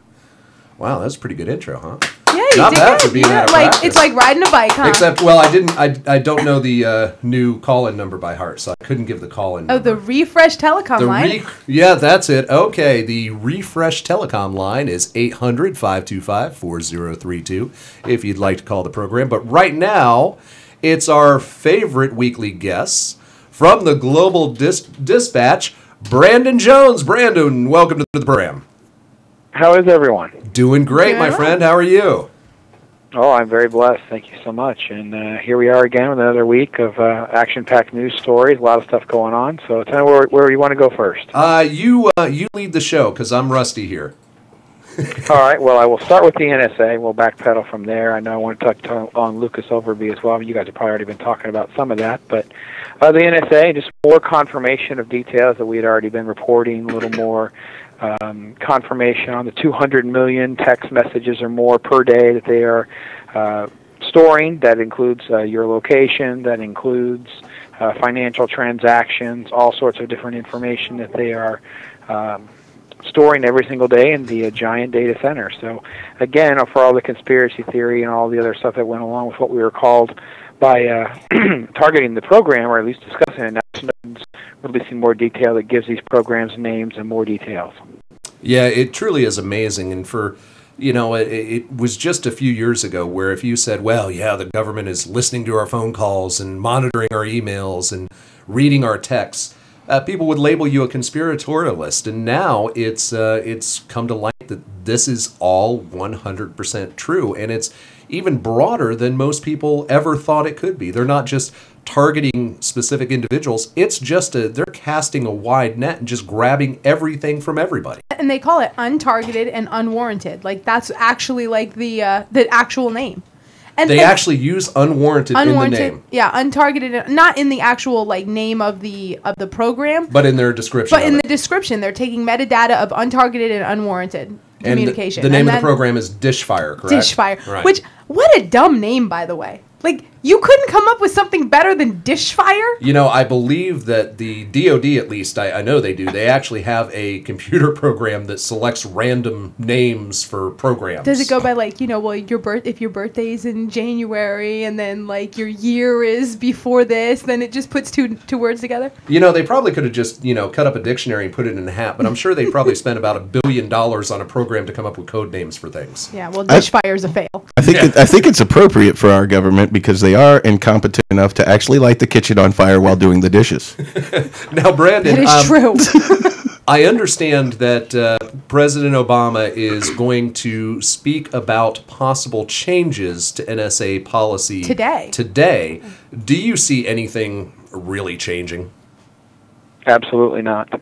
The only one that's really remotely outraged over any of this has been the overseas population, United Kingdom, Russia, those kinds of things. And the program doesn't have any filters at all for any of those folks. If you're traveling overseas, whether you're an American or not, if you're making phone calls to or from Russia, everything is getting stored. They know every single move that you're making. So I can't see the Obama administration. They've shown no signs whatsoever to undo any of these programs that have been going on for almost 10 years now. We almost have 10 official years of the details, knowledge of what the NSA has been doing. Right. And, it's interesting because the international community, foreign governments are extremely upset about this.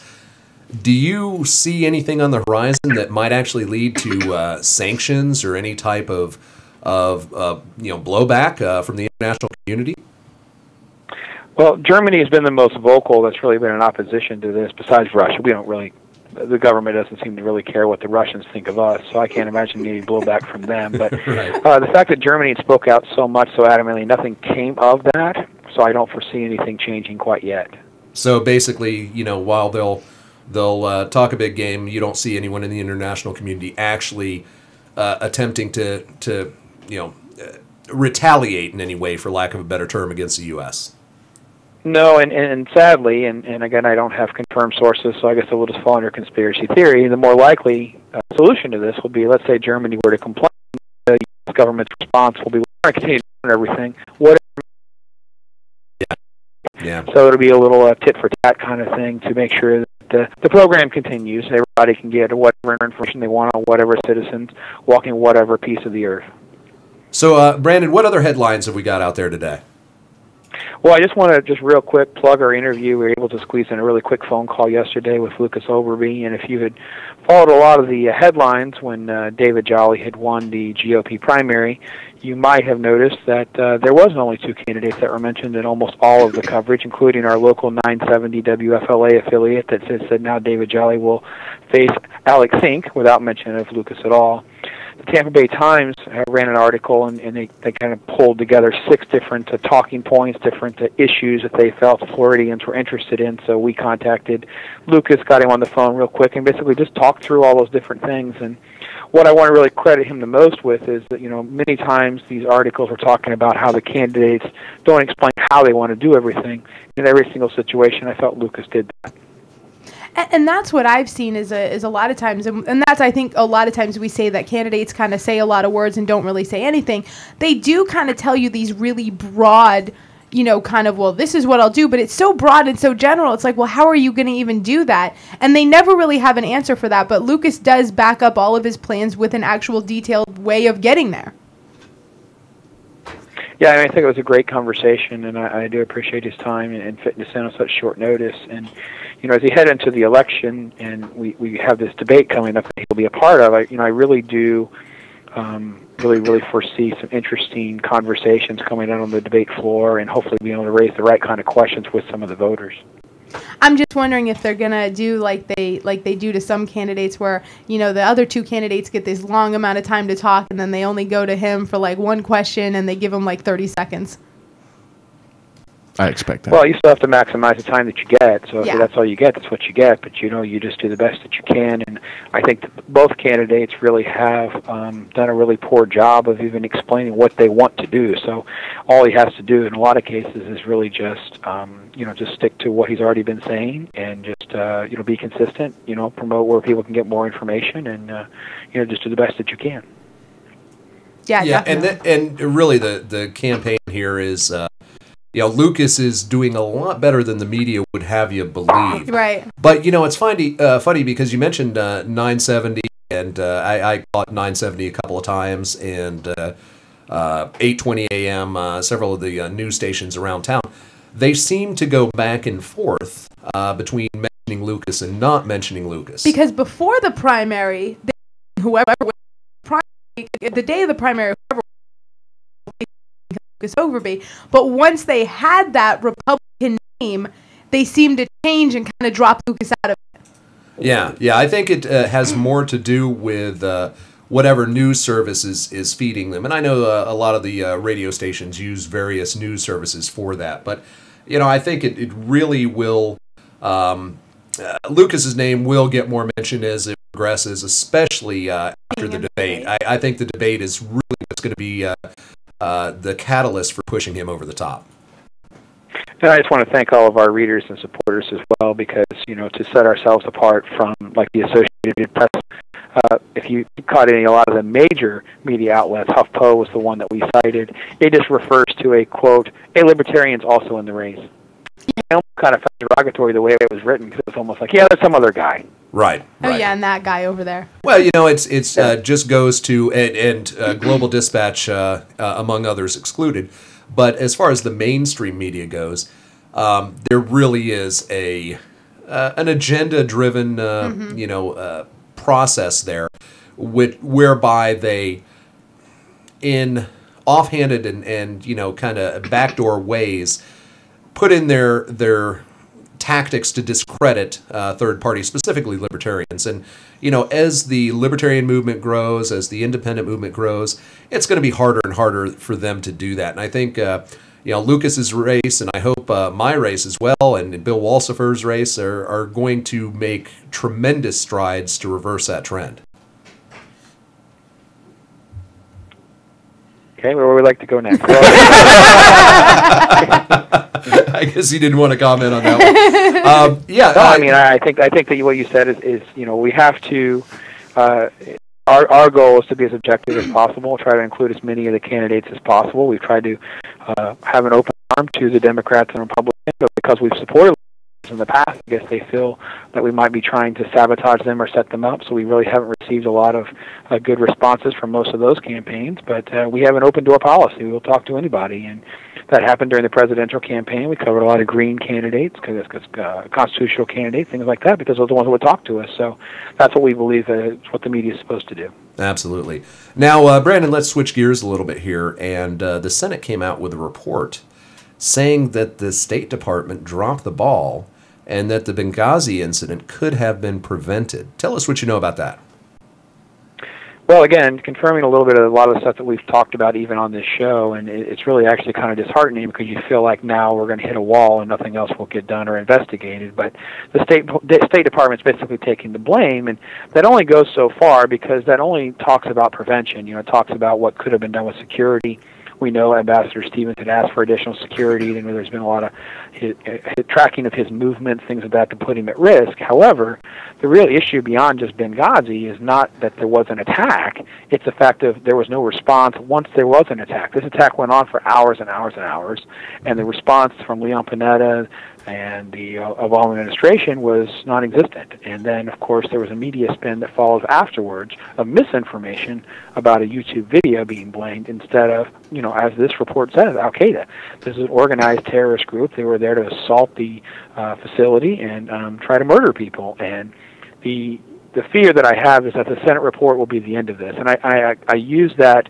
I say that knowing that the 9/11 Commission report was kind of the same thing. We came out with the 9/11 Commission report. We came out with a book. This is what it says, and then it was kind of like, okay, that's it. We're done. And I'm not sure that's an acceptable answer for these families of these fallen soldiers and the ambassador and all that. It's very unacceptable, and especially when you have the candidate that may run for president that was in charge of the State Department during all of this. But that goes without saying. And speaking of which, do you think this black mark will follow Hillary, or do you think it will be just as quickly forgotten? Sadly, since she can get away with saying things like, what difference does it make now? I don't think anything is sticking to her. So the liberal media seems to be preferring her and to give her a pass on Benghazi. So I can't see. I haven't seen any signs yet that tide's going to change.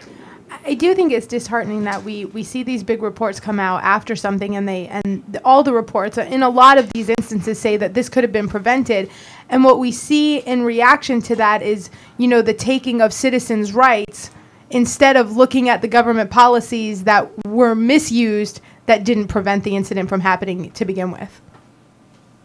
Yeah. There's no accountability at all. I mean, that's the sad part of all this, right? We're just going to have the State Department fall on the sword. You got a whole bunch of people that have changed offices and jobs, so they're not in the same role, so you can't really hold them exactly accountable like you used to, and therefore the Obama administration, Leon Panetta's role, all these different lack of responses, just kind of fall to the wayside. So I hope America doesn't do that. I hope the American people continue to be disturbed by the Benghazi incident, and it will continue to come up.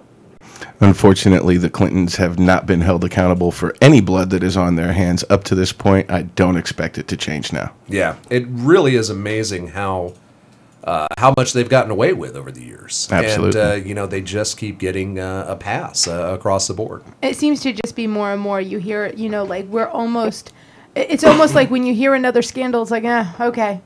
And I think the people in general are kind of so used to hearing about scandals that there isn't that outcry like you used to see, because it used to be shocking when the government did this, and now it's kind of like, well, it's par for the course. They're government. Yeah, absolutely. Now, what are the other big headlines today, Brandon? Well, you probably aren't going to hear these on your local media, but let's go ahead and throw it out here. We do have 7 more cases in China of the H7N9 avian flu breaking out. And then, of course, in Japan, there's 900 school kids that are ill from norovirus. So we have some disease outbreaks that's probably not making the headlines because it's not affecting anyone here locally. Also had a great opportunity to have an interview with Reverend Majed Al-Shafi. He is in charge of one of these huge human rights organizations that speaks out against Christian persecution. He himself was an Egyptian. He was born there, and he converted to Christianity, was beaten and tortured and sentenced to the death penalty before he could escape the country. So it's a fascinating interview if you're able to get a chance to check it out on the Dispatch. Absolutely. Any weird news going on, Brandon? We haven't actually had any weird news stories lately on the... Haven't had some great weird news for a while. Well, we had a little bit. If you go to the top of the Dispatch, you'll see there is a weird news button. And when you click that, you'll go through a couple. And I'll just, preface the first one by saying, the people in Korea are kind of weird. So, you definitely bizarre poopy character guy or whatever that's all about is there. So, there is some weird news. We do have it. It's not as high profile and as many as it used to be, let's say, because a lot of the things have changed. But the top story there, the Dong Chimi story, is a little strange, and there's also a story that I did a little while ago about a woman that is going to be delivering her granddaughter. That was a very interesting spin on things because the daughter couldn't conceive and the mother actually become the surrogate mother. And then, of course, we up in Denmark and Sweden the dead animal stories. How So did there's dead a few things out there. How did dead cows wash up? I mean, like, were they swimming? Well, that would Well, be the why they're story dead. The officials think they were thrown overboard on a ship that was traveling to the Baltic, but and their ears had been cut off to remove identification tags. And beyond that, it just literally falls into the strange news category because, as far as I know, there hasn't been any updates to that.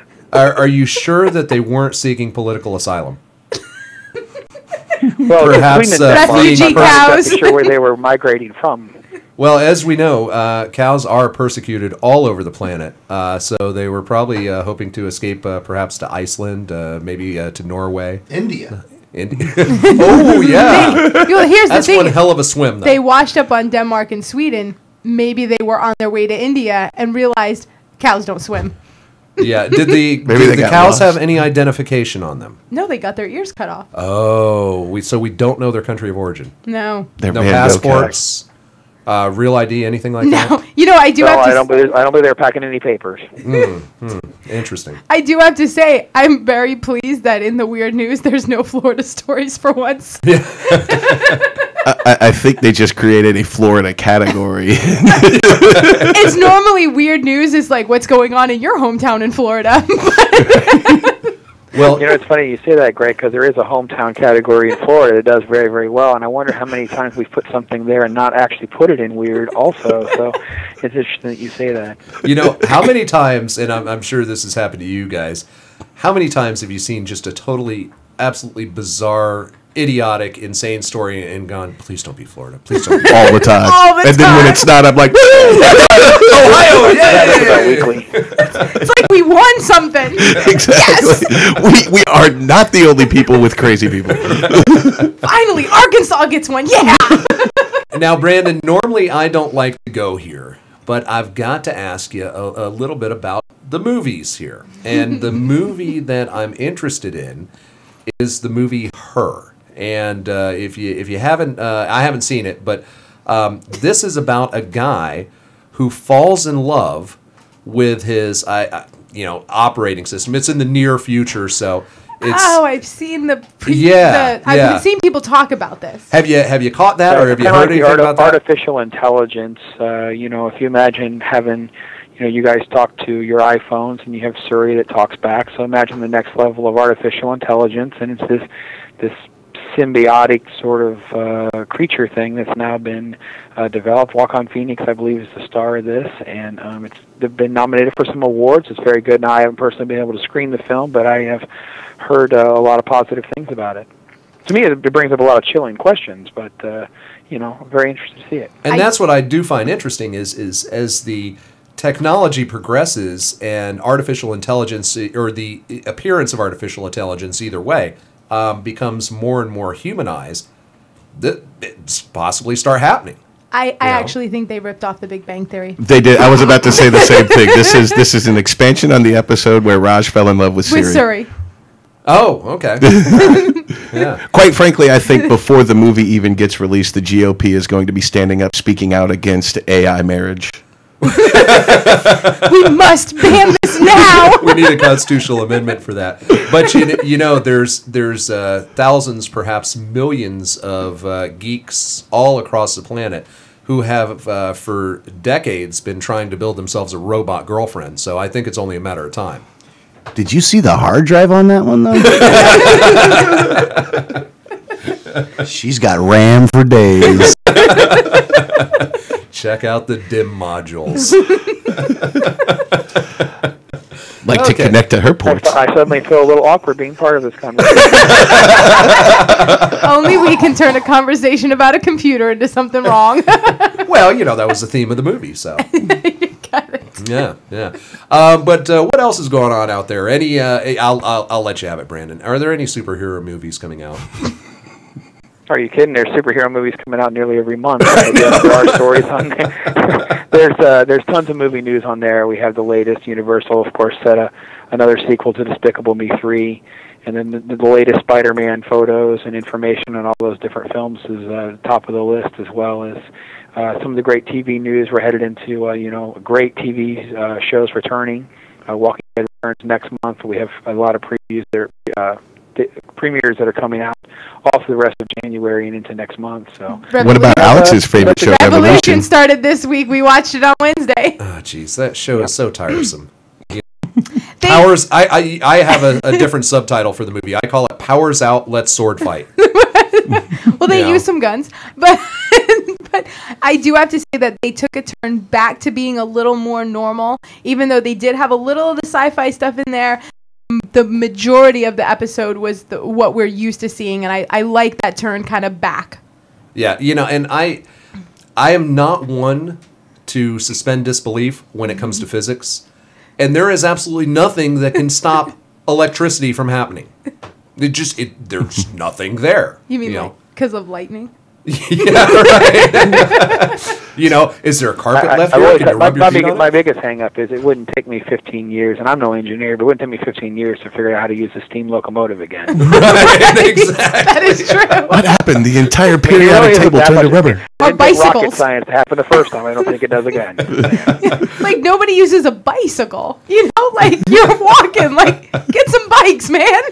Well, Brandon, it's been a pleasure speaking with you again on air, sir. And his name is Brandon. The site is theGlobalDispatch.com. And thanks so much for joining us this week. No problem. Thanks for having me. And Adrian, I get to tell you more directly than I normally can. When you're out on the campaign, don't forget, talk hard. Talk hard, brother. Take care. All right. Hey, Alex, I can't believe you managed to stay so quiet during pretty much an entire hour there. Half hour. I got a couple dance scenes behind you when you guys weren't noticing. He was like, he does, because he couldn't be on the computer to completely derail my train of thought to show me pictures on there so that I couldn't pay attention. He had to like dance across the room. Well, actually, after we're done with the show here, I do have to get on here and figure out what is wrong with your computer. Why I can't Both get any. of them do that. Really? Yeah. All of them do it. In Even fact, mine. Yeah. Oh, that's bizarre. All right, I'll have to take a look. How at that. bizarre? Yeah. And I won't even charge you my normal obscene IT consulting rate. So Thank you, sir. yeah, that's very Because nice. you wouldn't have got the money. because we're not charging you our obscene rate for campaign consultation. Well, see, now we can just call it a barter arrangement. Deal. Yeah, we'll call it square. So. But hop on in here. What do you want to close this hour of the show with? No, I actually had a good time on the side watching. I couldn't hear nothing, so that kind of sucked a little bit. But it was a good time sitting on the side, though. And watching the dynamic and watching you guys laugh at times just made me happy. Because, and anyone who doesn't know, Alex actually couldn't hear anything that Brandon was saying because he doesn't have headphones. So he could only hear our reactions to what Brandon was saying. Because yesterday, when Alex invited me into the studio, he failed to mention it to anyone else. Therefore, there's not a fourth mic and a fourth set of headphones ready to go. Yeah, but he was willing to give up his own seat, though. Yeah, very good. Yeah, little penance for that. Kudos to Alex. All right. Well, you've been listening to Liberty Underground. If you'd like to stay with us, hour number 3 is available on YouTube, the 1787 Network. We'll see you next week.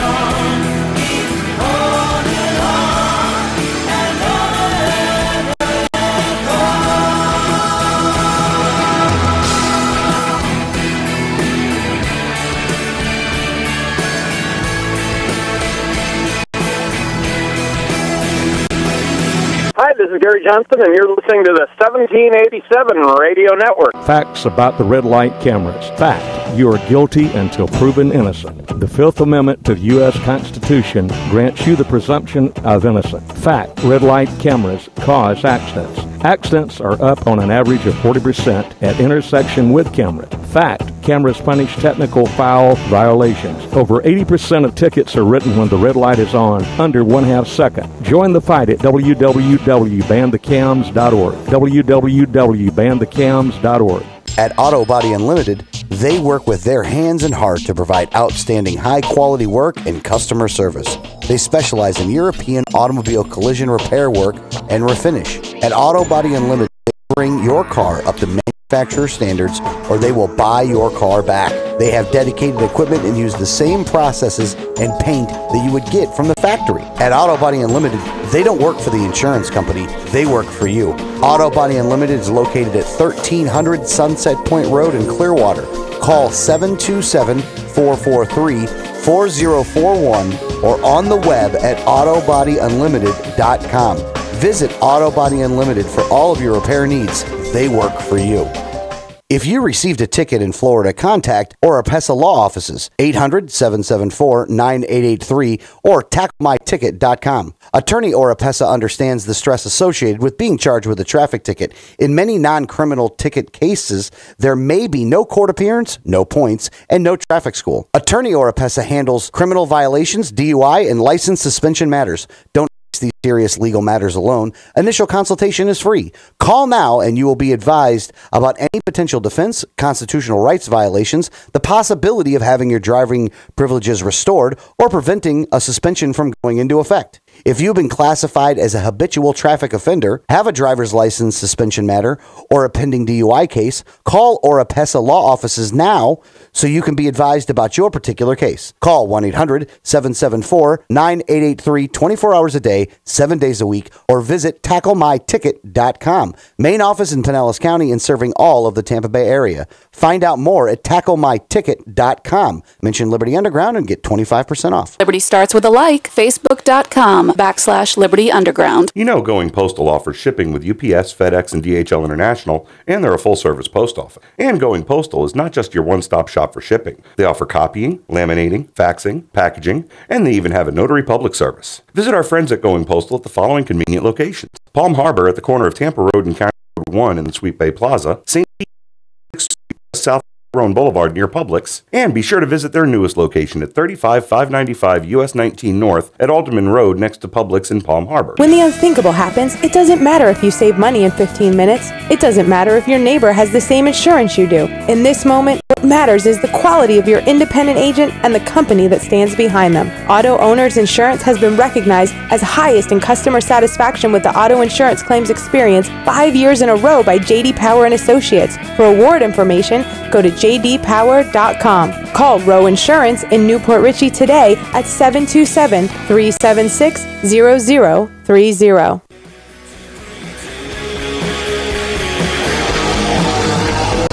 Welcome back to Liberty Underground. This is Alex Stigger, back in the chair. If you'd like to call the Refresh Telecom lines, the numbers are 1-800-525-4032. That is 1-800-525-4032. Refresh Telecom. We won't give your information to the feds without a court order. Well, that's enough right there for you to do business with them, by the way. That is enough. You don't need to know anything else. Then their prices are good, so it's not like their prices aren't bad. And their customer service is good, so, it'll work. So get it done. Give them a call. 1-800-525-4032. And if you have a question for Adrian, call in and try to ask him a question. Or yell at him. Or yell at him. If you want to yell at him, too, that would be fun. I will let that go. I reserve the right to yell back. Hell yeah, you reserve the right. You have a responsibility. Not on this mic. Greg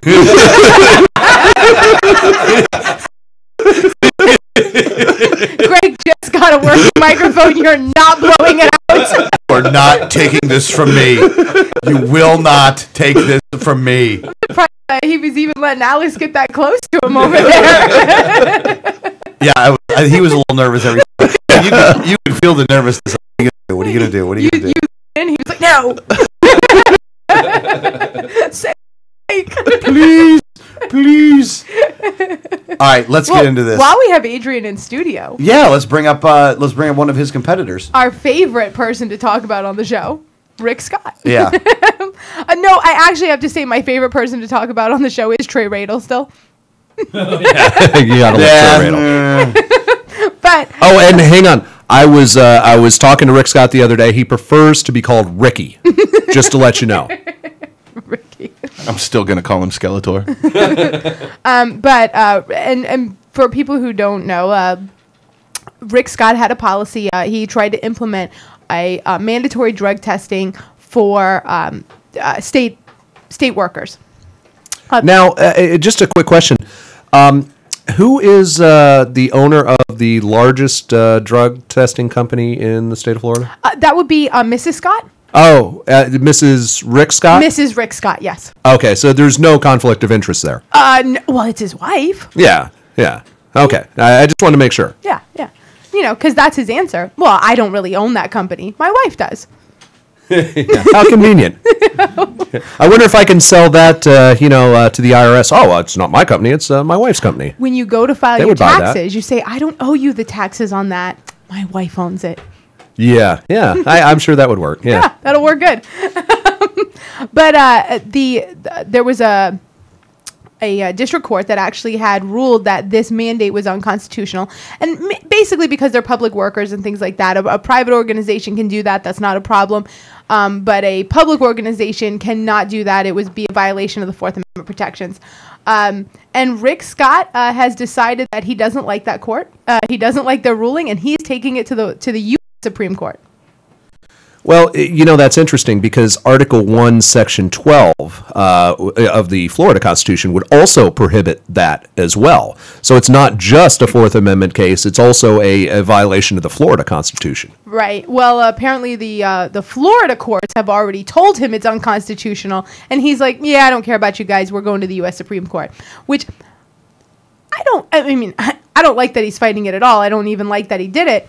Well, his wife has a huge amount of profit at stake. Right.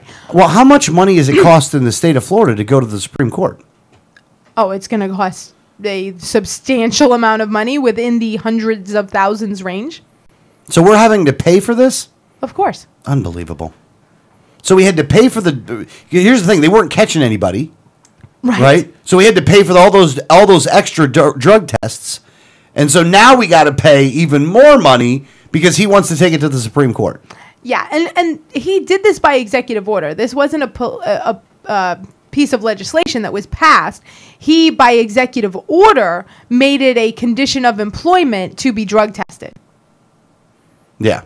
Well, hold on. No, drug testing to get the office. Are you talking about drug testing the people that work for the government, or drug testing the welfare recipients? People that work for the government. No, this is government employees, state government employees. Oh, I got you. Now, so this would apply to representatives in the Florida House, Florida Senate as well. No, they were exempt. Oh, they are. Yeah. Yeah, I'm being facetious. Of course, I know that, and it's another prime example of we know what's best for you, but it doesn't apply to us. Well, yeah. They may have to look at Obamacare.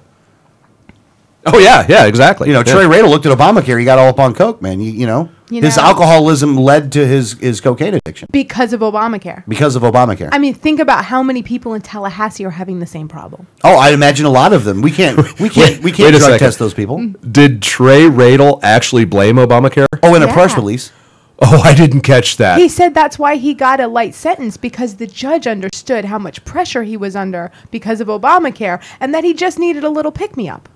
I hadn't heard that. You should listen to the show more often. Oh, that's classic. Can you believe that, by the way? Like, it really is unbelievable that Trey Radel would utilize...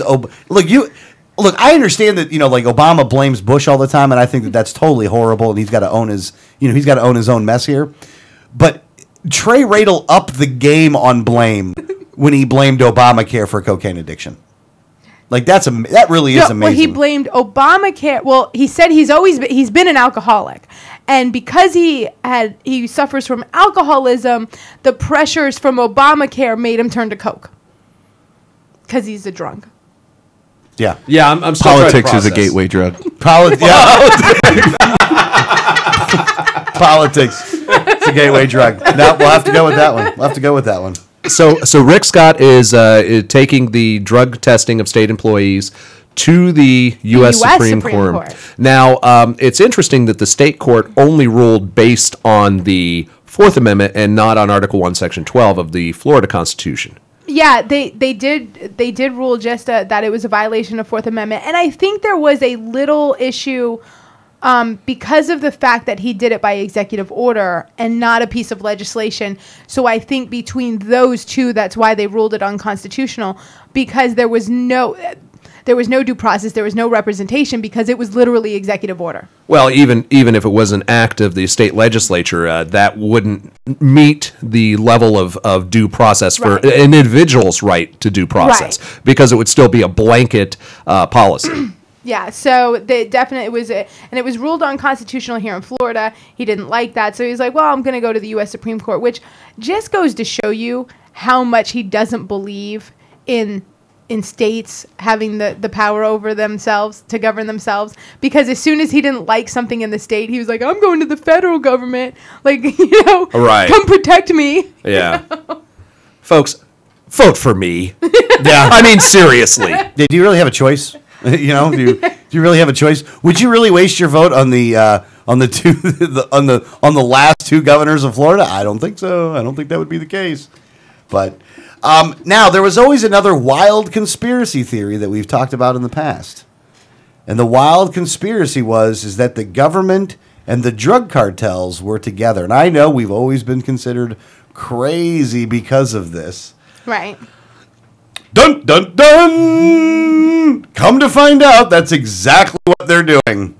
Unbelievable, huh? So not only is the U.S. government spying on all of us, reading all of our text, and taking all of our phone data, they're also working hand in hand with the drug cartels in Mexico?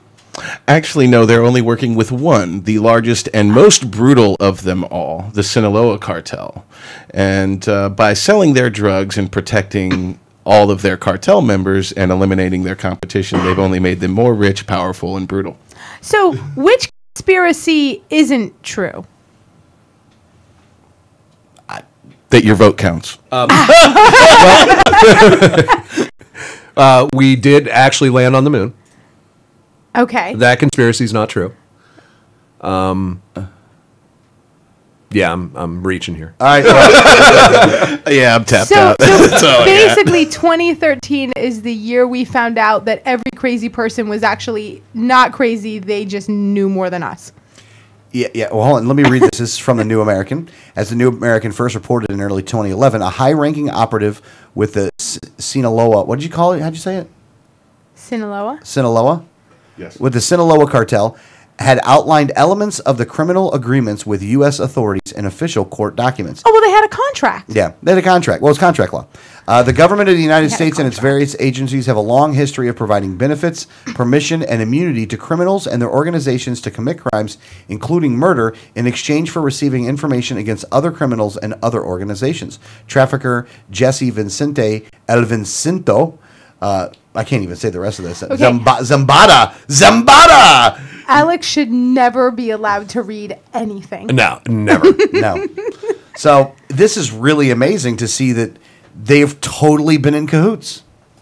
So essentially what you're saying is the largest Mexican drug cartel is a federal government informant against the smaller cartels. Right. Correct. So essentially they're a Monopoly? federally recognized monopoly. Yeah. Yes. Yeah. So A much federally like protected monopoly. yeah, much they're like the power companies. Yeah, a little bit. Yeah. So Yeah. that works. Well, I mean, at least they're consistent.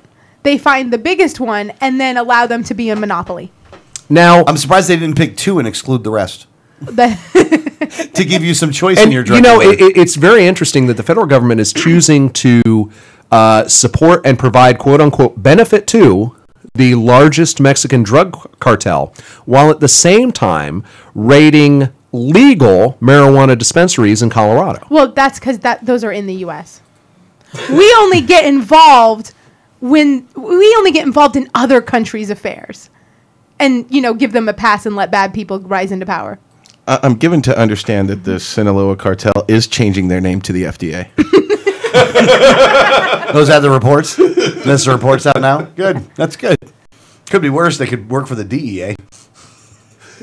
Oh, actually, I'm sure several of them are actually being paid by the DEA. That's no joke. Oh yeah. That's actually what we were just reading. Oh, I'm sorry.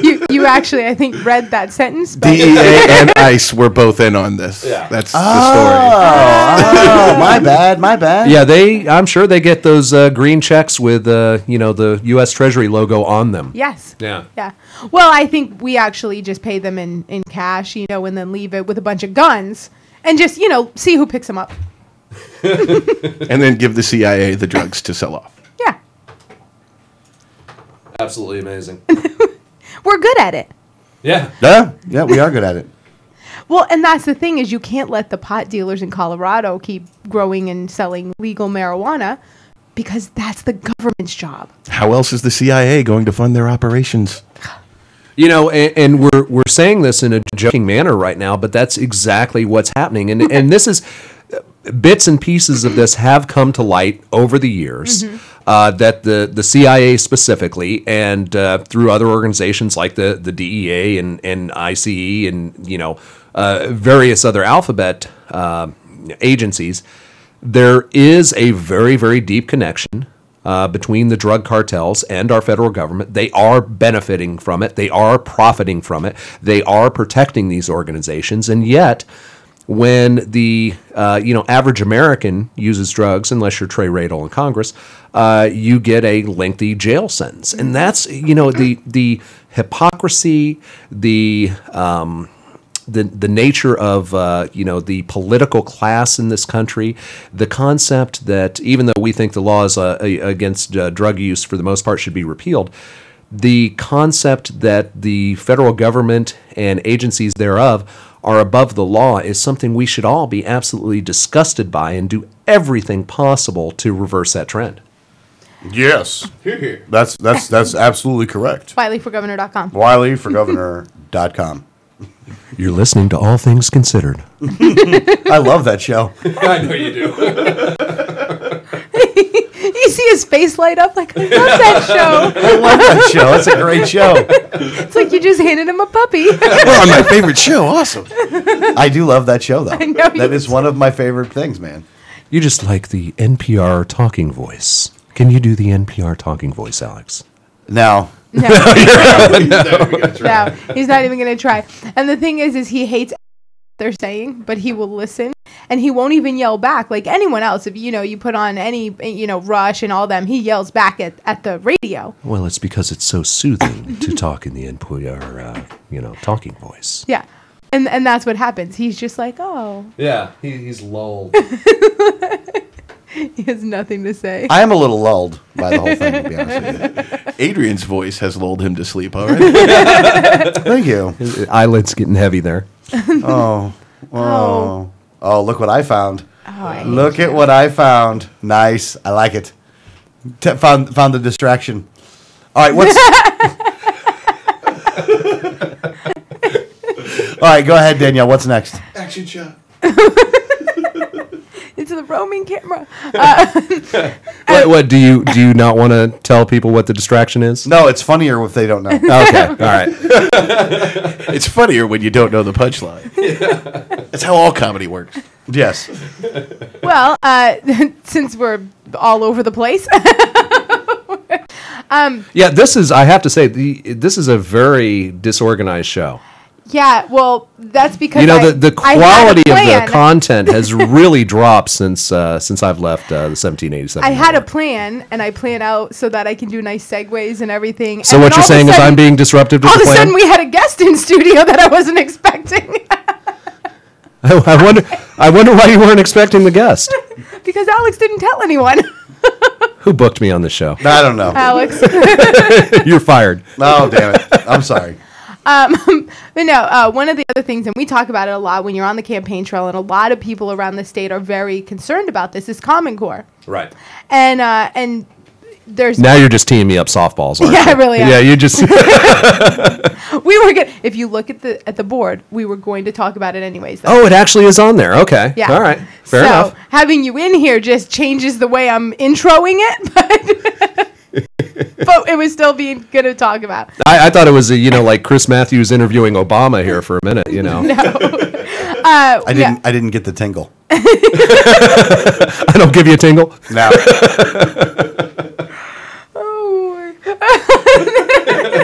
We wouldn't give him a hug. What if I talk like this? Yeah, you were trying to hug me this morning. That is, I have to say, Alex, that is very uncomfortable, especially when you patted my backside as I walked into the studio. I wanted to give you good luck.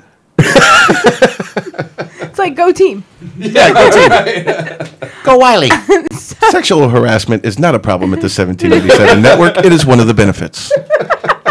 Wait a second. Alex wanting to hug you and then patting you on the ass, I can't consider that a benefit in any way, shape, or form. I mean, it was... Opinions vary. All I can do not to deck you. Well, you know, you got to do what you got to do there. Okay. While you were on the mic over there, he was over here offering to give me a back rub. Oh, wow. And it's going downhill quick. So, Danielle, Common Core. Common Core. Let's bring this train back on the rails. Good luck with that.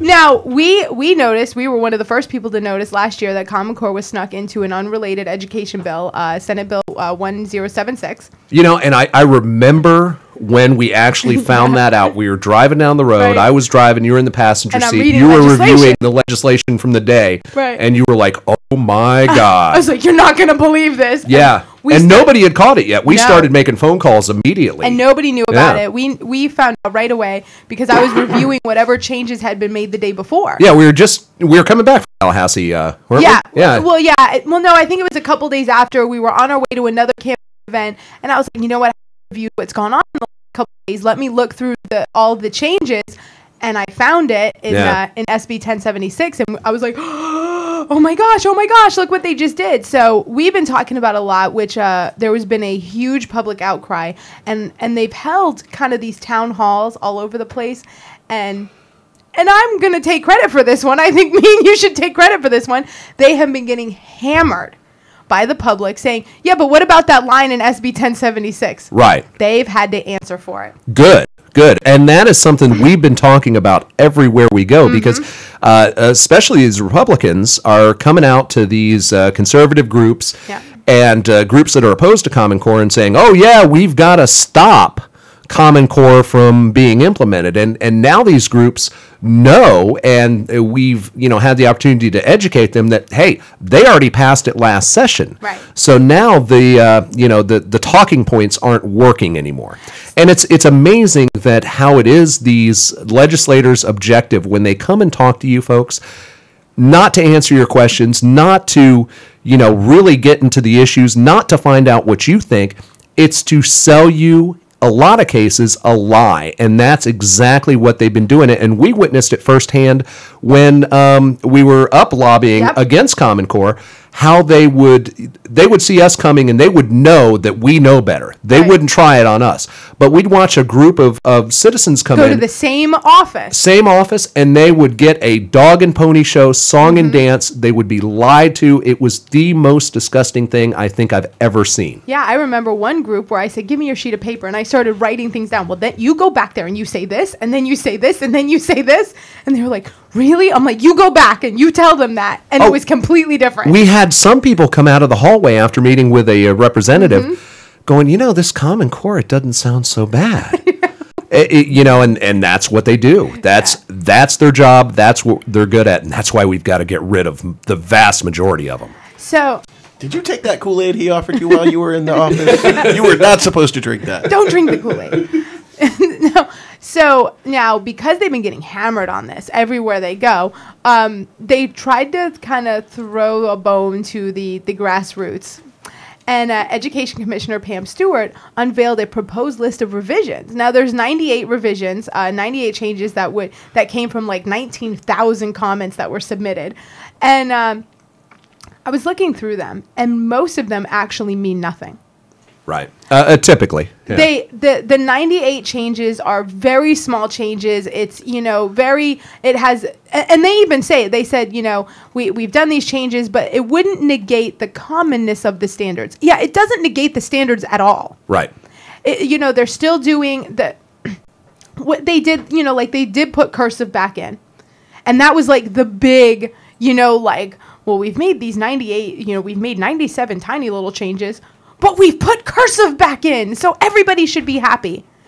And it's it didn't take away the fact that they're doing the psychological evaluations, that they're putting, even kindergartners on a set career path. Right. It doesn't take away any of the biometric information that they're scanning in and databasing. It did not put back in any of the literature back in. They're still doing periodicals, so that means that they're reading newspaper articles and having to answer questions on how they feel about the newspaper article that they just read. Most of the newspaper articles are very biased politically on one side or the other. And the questions come out very biased against, in one way or the other. And they're not learning real literature like we used to, Shakespeare and things like that. Critical thinking in math and stuff like that has still been taken out. These changes actually mean nothing. They have changed nothing. Yeah, what we need is a repeal of 1076. And in the same bill, there should be an actual prohibition on the implementation of not only Common Core, but the components of such. What we need to do in legislation is start repealing laws and to create more prohibitions on government. That's what we need to do, and Common Core is a prime example of that. That needs to be completely repealed, and we're way past. Some people out there listening may think we're still in the phase of we have to stop it. It's too late to stop it. We have to repeal it. Yeah. Yeah. Now, there's a nonprofit company that called Achieve that they actually did help develop Common Core standards, and now they've paid a recommendation to the states that they don't change the standards any more than 15%. And when the deputy chancellor of the Department of Education of Florida, the Florida Department of Education, was asked, she basically said, well, I'm not sure if we've hit that 15% threshold. And I can almost guarantee you that they haven't. Number one, the 98 changes were so small, there's no way that they made a 15% change in anything. But, they're still falling for those federal recommendations. Because this is a federal company that's developed Common Core that basically says, don't change it too much. And we're like, oh, okay. Right. Right. And, we have to remember that one of the reasons that the state feels obligated, they're not truly obligated, right, but one of the reasons that the state feels obligated is because Charlie Crist took the race to the top money, which set us on this course to Common Core. And Rick Scott signed Senate Bill 1076, making Common Core the law of the land. It actually redefined Sunshine State Standards. So technically, we're still under Sunshine State Standards, right, but it is all Common Core compliant. Yeah, and that's the thing, and that's what people aren't understanding is what they keep doing is just renaming these programs. Oh, sure. When people learn what's in it and hate it. Yeah. So it's like, well, race to the top. Oh, we hate that thing. That now I know what's in it. I hate it. Well, we'll just change it to Common Core. Now everybody's hating Common Core, and they've actually talked about not using the word Common Core. Well, right, we'll just change the name. Now it's going to be Happy Sunshine for the children. Right. Yeah. Unicorns and lollipops. Right. Yep. Lollipops and unicorns. We'll just switch the two names if you don't like the one. So it's going to be Core Common now? Core Common. Yeah, Core Common. Oh, well, that's better. If you've Core Common. Okay. Well, it's not that Common Core stuff. All right. Well, what percentage of the population would fall for that, by the way? But, A larger percent than we'd like to. No, I would actually say less and less. As we travel out there, I think more people are really starting to get it. And if nothing else, more and more people completely distrust the government, which is a healthy beginning. Right. That's the position we should be. That's the position that our founders envisioned for this nation, is a healthy distrust of government, and that's where we all need to get to. And well, we're there, but I think more and more people are getting there. And the next step from there is really digging into it and seeing what these, I'm not going to search people, are really doing to us, the people in government. Yeah, that was self-censoring big time. But yeah, that's right. Yeah, we're not on the air anymore. But yeah, but I do believe that it's rapidly happening. I see so many people who have awakened to, how the government is actually doing these things, and how the people that they thought represented them really don't. They represent interests contrary to the people of Florida and the people of this country. Yeah. No, and I do think that the people in general are getting a bigger distrust of their government, which I like. I think that we need that. But maybe I've had to explain the primary system to a few too many people to feel like they're understand more of the problems, because I still don't think they actually understand how to fix it or some of the issues, but I do think they're at least starting to get the distrust. Yeah. And they're open to the idea of another option at this point. And that's all I can really ask for. And that's been a rapid progression. It really has. It's just one of those things where it's very difficult. They make it difficult on purpose. I mean, dealing in Tallahassee, dealing in your city councils, dealing in these places, these guys are some slick guys that have set things up and will talk, out of both sides of their mouths. Mm-hmm. And unless you really do know what's going on, it's very difficult to be able to decipher some of this information. And even the best of us can get snowed over from time to time. So while the awareness of something being wrong is there and the willingness to take a radical step to change it is still there, the knowledge of actually what's going on is still lacking.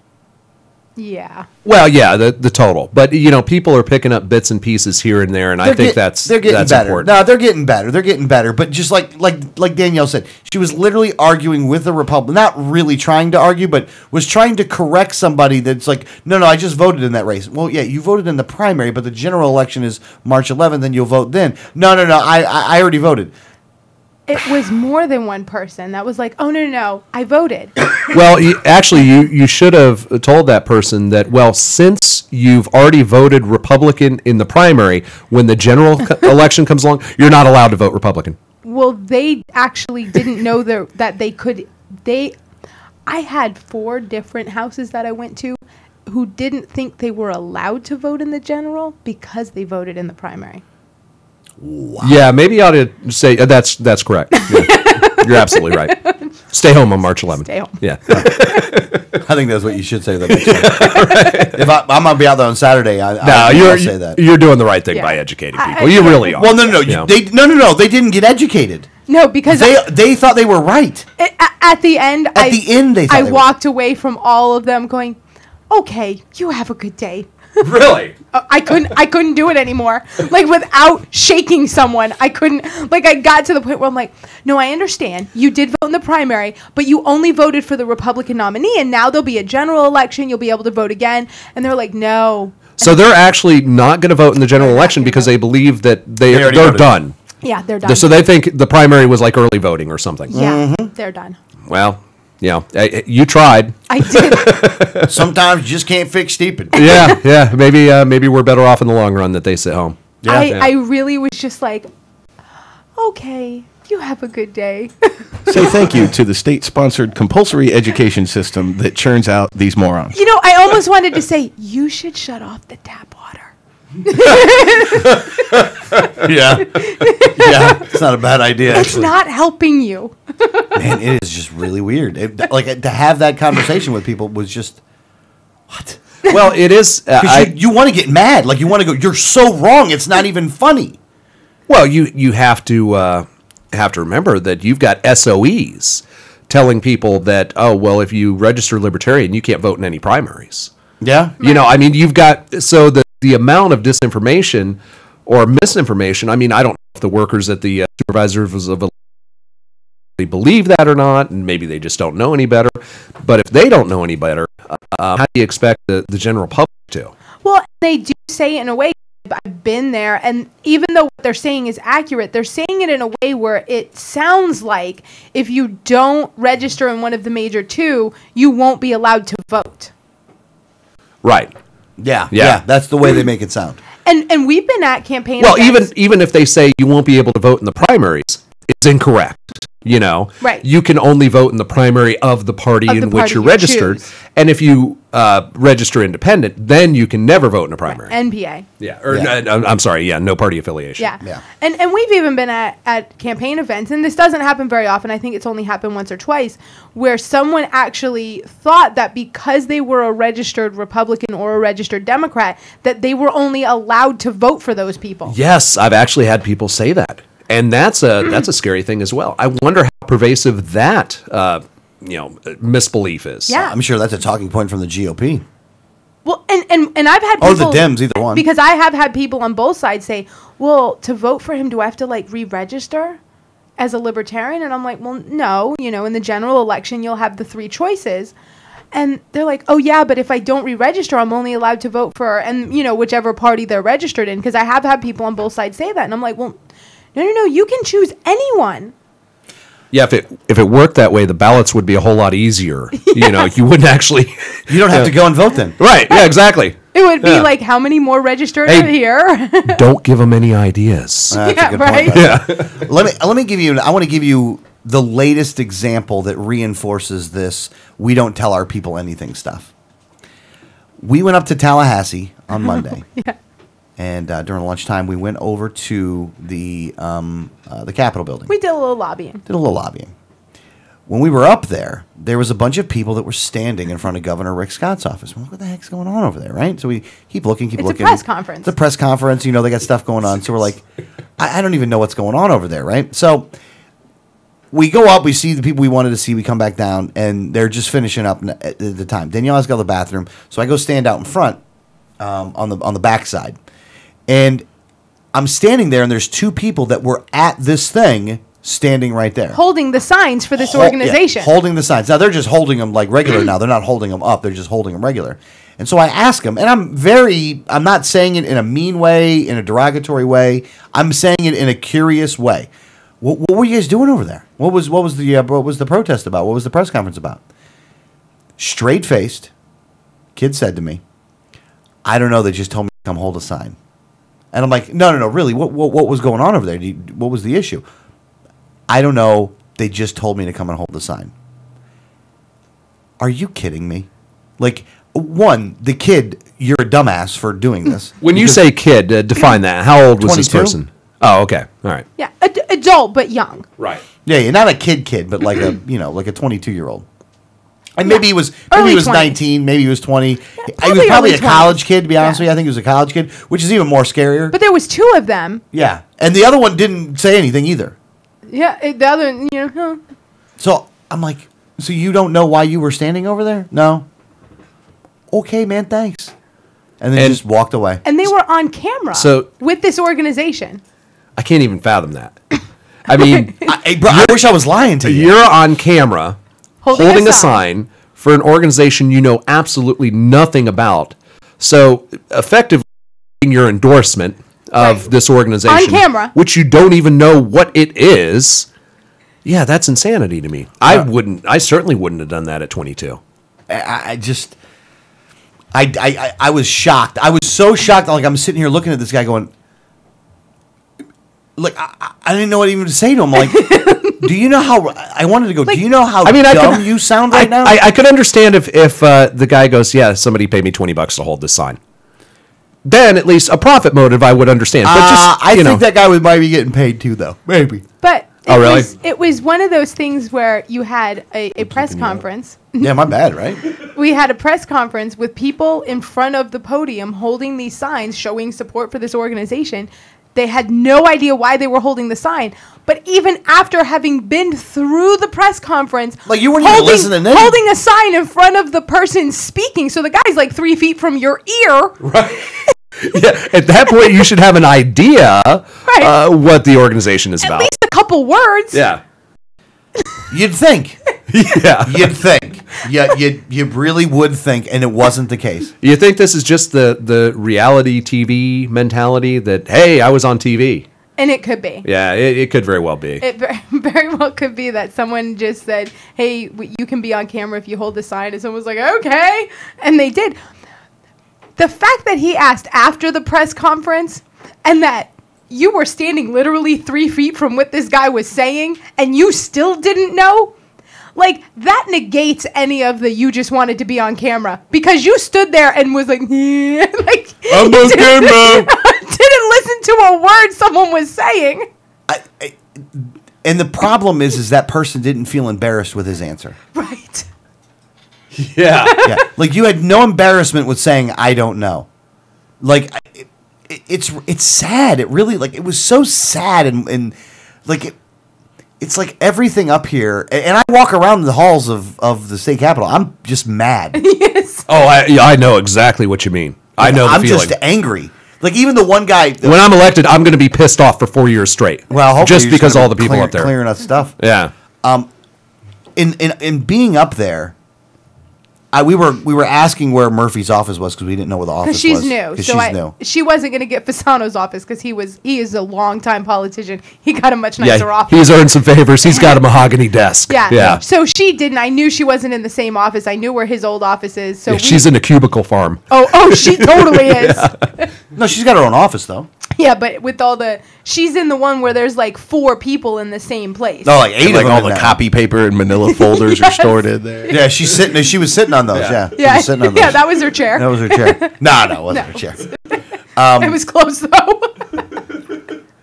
It really. That's one thing I do like is that the state legislators, they don't get a cushy office or anything like that. It's really like walking into any business around town, and it's you're a low level manager type desk, at best. It is. Hold on. It is one step above a bullpen, like a sales. It really is. Yeah. It is one step above a sales bullpen.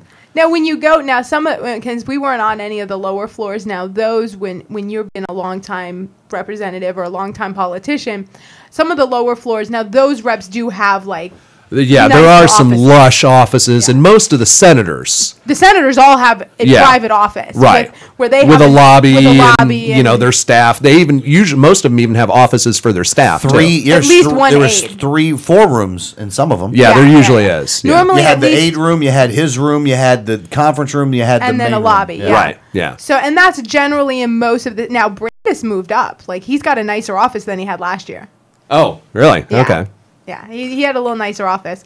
His, Hey, don't let it go to your head, Jeff. Yeah, his aide wasn't in the one closet that we saw her in the last time. So I'm sure she's happy. But I kind of cut you off. Where were you going with that? When we were there, we were trying to find out where Murphy's office was, and then the guy behind, or one of the security guards, says to us, "Are you guys looking for Jeff Atwater?" Like, we didn't even say Jeff Atwater. We didn't say nothing, right? But I'm in this mood already because I'm there. Because he's mad. Because I'm mad, and I go, the only time I want to see Jeff Atwater is I got you, and you're going to arrest him. And the guy started laughing. Yeah. It's like I'm not looking for Jeff Atwater. We saw Wilton Simpson. We were walking the hallways, and he didn't want to talk to us. No. I didn't want to talk to him either, so I don't have anything. Here's the thing: most of those people that are there, I actually have nothing to say to. I don't want to go into the offices of most of them. 90% of them. I'll go to 3 offices: Murphy, Negron, and Brandis. There's a couple. There's a few couple. other. There's a couple reps that I don't mind talking to, and I actually kind of like Carl Zimmerman. He's not so bad to talk to, and there's a couple reps that I'll go and talk to. And now last year we talked to Senator Simpson, not Wilton Simpson, the woman from South Florida, and she was very nice to speak with. Oh yeah. That was. In fact, we were talking to her about Common Core. Yeah, and she wasn't aware of some things, and I think we may have changed She her was one of the position on ones the that issue. voted no. There were 7 dissensions in the Senate, and she was one. Yeah. Nah, I don't want to talk to those people. Like I said, I just walk around actually making nasty comments about stuff. Oh, how much did that cost? Actually, she was a Democrat. Yes. And I think the way we influenced her the most was tell her, well, this is Jeb Bush's baby. And she was like, really? Yeah. Changed her tune completely. Yeah, She was a dissension. Yeah, I walk around making snide comments the whole time. Oh, how much did that cost, huh?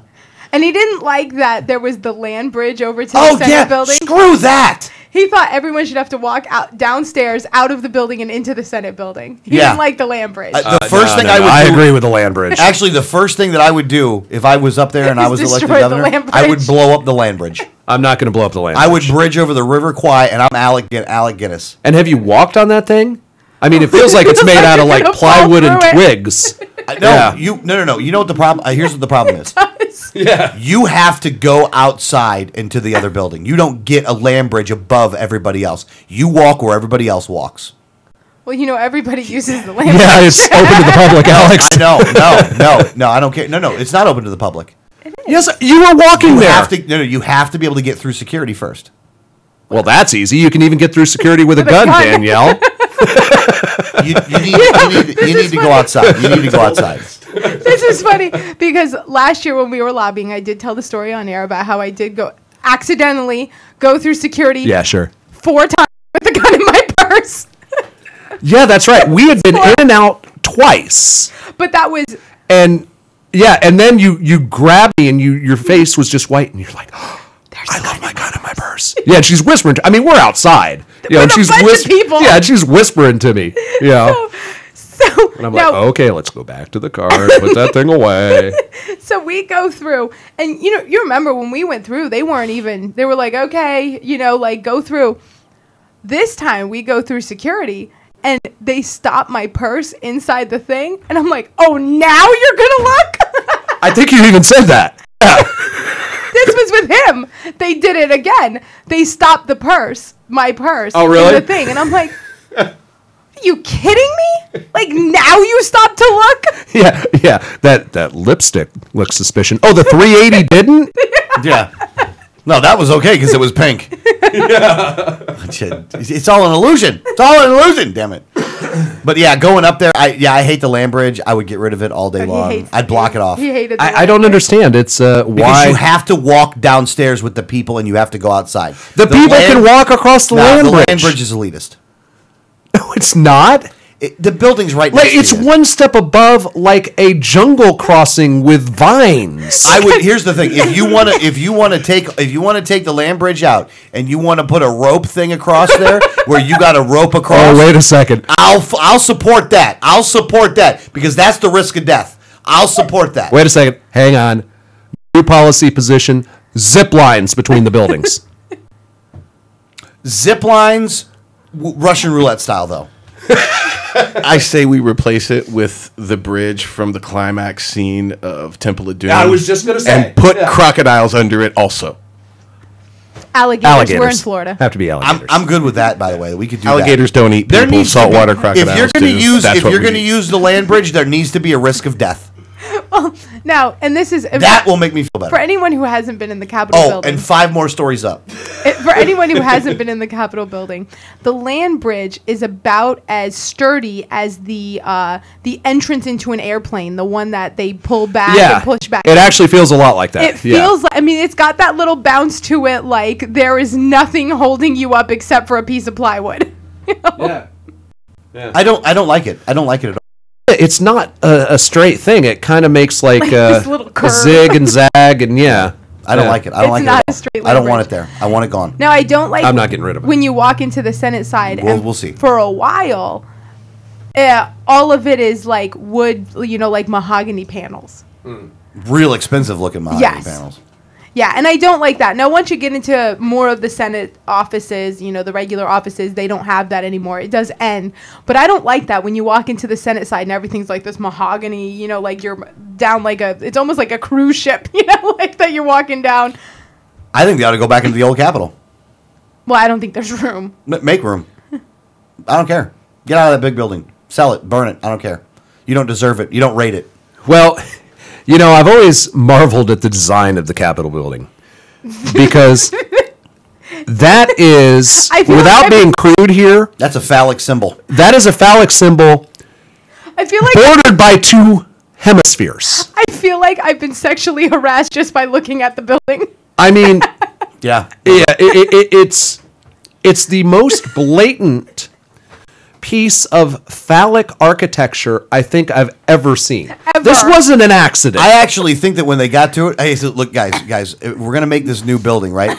I want you to do me a favor, though. Make it look like a big, giant dick. I want you to make it look like a big, giant dick with 2 balls next to each other. Just make it look like that. Lots of shrubbery around. Yeah, and lots of shrubbery around, yeah. And that's what they did. And that's exactly what they did. Maybe the engineer was a libertarian and was like, those guys are a bunch of dicks. Let's put them in a building that looks like a big dick. Maybe that's it. I don't think it is, though. I actually think that... wait a second. You mean to tell me that the architects not looking at the plans going, gee, that looks kind of familiar, but I can't place exactly what that looks like. I mean, had to be by design. There's no other way around yeah, it. but I think it's because it's the new building was built in 1971, so it's a subconscious message to the citizens of Florida that you're going to get screwed. Yeah, and that's how I feel every time I walk into that place. Yep. Yeppers. Yeppers. I just, you know what it is too? I think the other thing is, we've gone on air in so many different places where we've said we hate these people. Like, when I walk in there, I'm like I'm conflicted because I have my rules of if you're somebody else's house, you need to be respectful in somebody else's house. It's your house. It is your But house. it is my house too, though. But my house now turns into I just make snide remarks when I'm in there. Everything. Like, oh, I'll bet you how much did that cost you? Why do they need a pen? Yeah, why do they need a pen? Then I took one of Brandis's little candies that were there. So You did. I was like, That was your act of defiance. that was a candy. He did. He took like a miniature Twix. It was No, actually it's like taffy, Freedom Taffy. Laffy Taffy. They put it out there for you. You realize that? No, they don't. Yeah. In fact, they used, I didn't have permission to take that. Wait a second. They used taffy intentionally, so you're chewing and you can't talk. Well, I was on the way out. I was done talking. So it didn't matter either way. You pull up the Rick Scott one. This is one where I'm not going to defend Rick Scott because he has nothing to be of, but I'm actually going to go after the other people here. The Florida Black Caucus cancels meeting with Rick Scott, saying it would be fruitless. Although it to would meet be. with him. Here's the thing: you knew that ahead of time. Why did you schedule? Why it? did you schedule a meeting to begin with? Well, what did they want to meet about? Tell them they don't elect enough black judges. Yeah, it was basically a lot of A point. Yeah, it was basically a lot of we need to have a little more integration of different races into your appointments. Yeah, not best person for the job. That we want you to just hire more black people. Yeah. Here's the thing. They literally, I think that what they did was they offered to have or wanted to have an appointment with Rick Scott to meet with him. He So that they could agreed cancel it. so they could cancel it. Now, I mean, they had a couple other things on the list. They were talking about expanding the Affordable Health Care Act, which is obviously the Medicaid expansion that's been blocked. Now, actually, I don't know if that would have been too fruitless with Rick Scott because he has He actually came out in support of in that. support of Yeah, the he- Medicaid expansion. If the legislature had gone through with that, he would have signed it Yeah, easily. it's been Weatherford and Gates that have blocked it. Right. More Weatherford than even Gates. Yeah. Appointing more black judges, easing restoration of civil rights for ex-felons, and ending the purging of suspected non-citizens from the voter rolls. I wonder if they'd be interested in meeting with me. Should we reach out to them? We should reach out. Yeah. Because I'm not going to appoint anyone ever based on their race, gender, whatever. I believe in appointing the most qualified person, period. Right. But some of those issues are something we could talk about. Yeah, definitely. Well, the one when it comes to the restoring the civil rights for the ex-felons, that's Yeah, actually what I I support totally that. agree with. Yeah. I'm actually all for that. The problem is, though, and this is the problem with these people right here, and this has nothing to do with race, creed, or color. It has to do with a bunch of socialist dicks. Like, these guys are just... Here's the thing. You did a political ploy. And your people, the people that you are supposed to be representing, are hurting extremely, and you have no solutions for them. You've given them zero solutions, and all you're up there doing is playing politics. You people should be the Florida Black Caucus should be ashamed of themselves, and black people should look at this and replace every stinking one of them, because none of them are looking out for you. Not a one. Not a one. They'd rather see you put in jail. They're not going to do anything about the civil rights. We want to talk about civil liberties. How about you do something to get rid of some of these laws? But you wouldn't do that because that would take away from the authoritarian psychopaths that you are. You want to go in here, I'm going to cancel my meeting with Rick Scott. Screw you. I hope you're out of that office come election time. I hope you're replaced. And I don't want you to be replaced with somebody of another skin color. I just want you to replace with somebody that believes and supports liberty and that will actually look out for their constituents, unlike yourselves. You people make me sick. Sorry. And I wouldn't meet with you if you wanted to. Except for to yell at you, because I'd do that. I'd let you know, going into the deal, I'm yelling. I'm yelling at you. I'm going to take your pretty little bow ties. I'm going to yell at you so much, that thing's going to turn sideways. Jerks. Like, you leaned into the microphone. I'm like, he's not done. Like, I smiled at you. Like, yeah, that's cute. That was a dramatic pause. Like, I saw that. And he totally, with the spinning bow ties thing, he's going to yell at you so much your bow tie is going to turn around. I lost my total train of thought. I had something that's gone now. Sorry. I saw that story and it just irked me. Like, it just, like, you jerks. I couldn't tell. You know? And I don't like Rick Scott, so I'm not trying to defend that guy. I hope he loses. Too bad you guys are a bunch of hypocrites. You're going to support the last Republican governor. Right. You know? Like, yeah. Oh, we really care. Were you canceling appointments with Charlie Crist because he wouldn't do what you wanted either? Oh, now he's a D. No, now it's okay, huh? Jerks. Hypocrites. Hypocrites, the lots of yous. Damn it. Sorry. I'm done. No, you're not. Okay. Okay. They screw you in the drive-thru. Oh, what was the movie reference? I have no idea. No. Lethal Weapon 3. Yes. Wow. He even got the number right. Wow. Yeah, I didn't have that one. Danny Glover, another communist. Actually, he really is a communist, though. Like, there's no kidding around about that. I think Danny Glover is a commie. Yeah, isn't he one of the ones that would meet with like Hugo Chavez and stuff like that? Who just passed away, I understand? Yes. Yeah. It's been almost a year, but bye.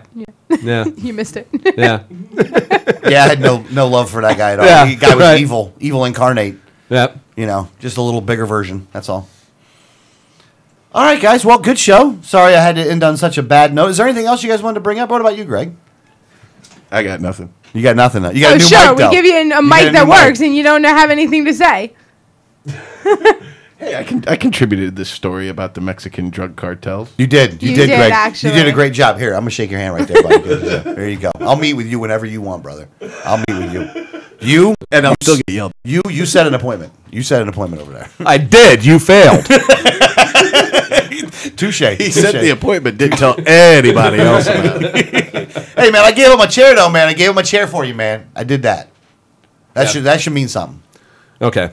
Hey, can I plug an event before we go? Plug it, whatever you want. Okay. Well, Greg will be performing at the Dollhouse this weekend, so be sure to come on out there. The 8, the 9, and the 10:30 show. That's right. And don't bring singles. Bring at least a 5. He doesn't like it when you tuck singles in his G-string.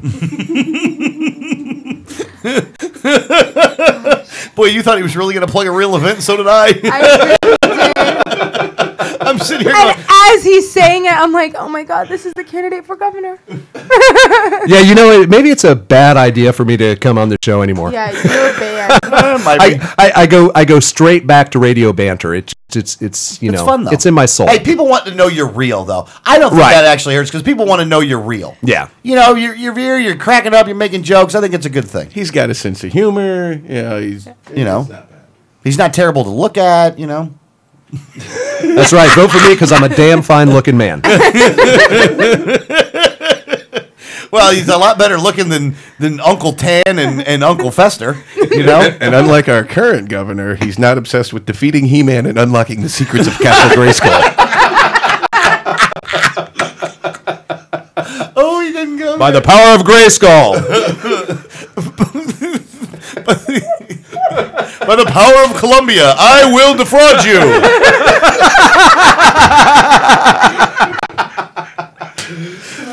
You know what? I love watching. You guys ever watch the last thing? Did you guys ever watch the what do they call that when you get talked to by the courts? The deposition. Is that right? Yeah. Where they watch Rick Scott's deposition.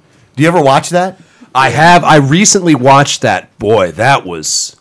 It was something. painful. It was worse than Bill Clinton asking for the definition of is. Yeah. It really was. Yeah, folks, if you haven't seen it, watch Rick Scott's deposition. I think phenomenal. if you Google he Rick still had Scott some hair deposition. then, too, by the way. Did he really? He looks very strange with hair.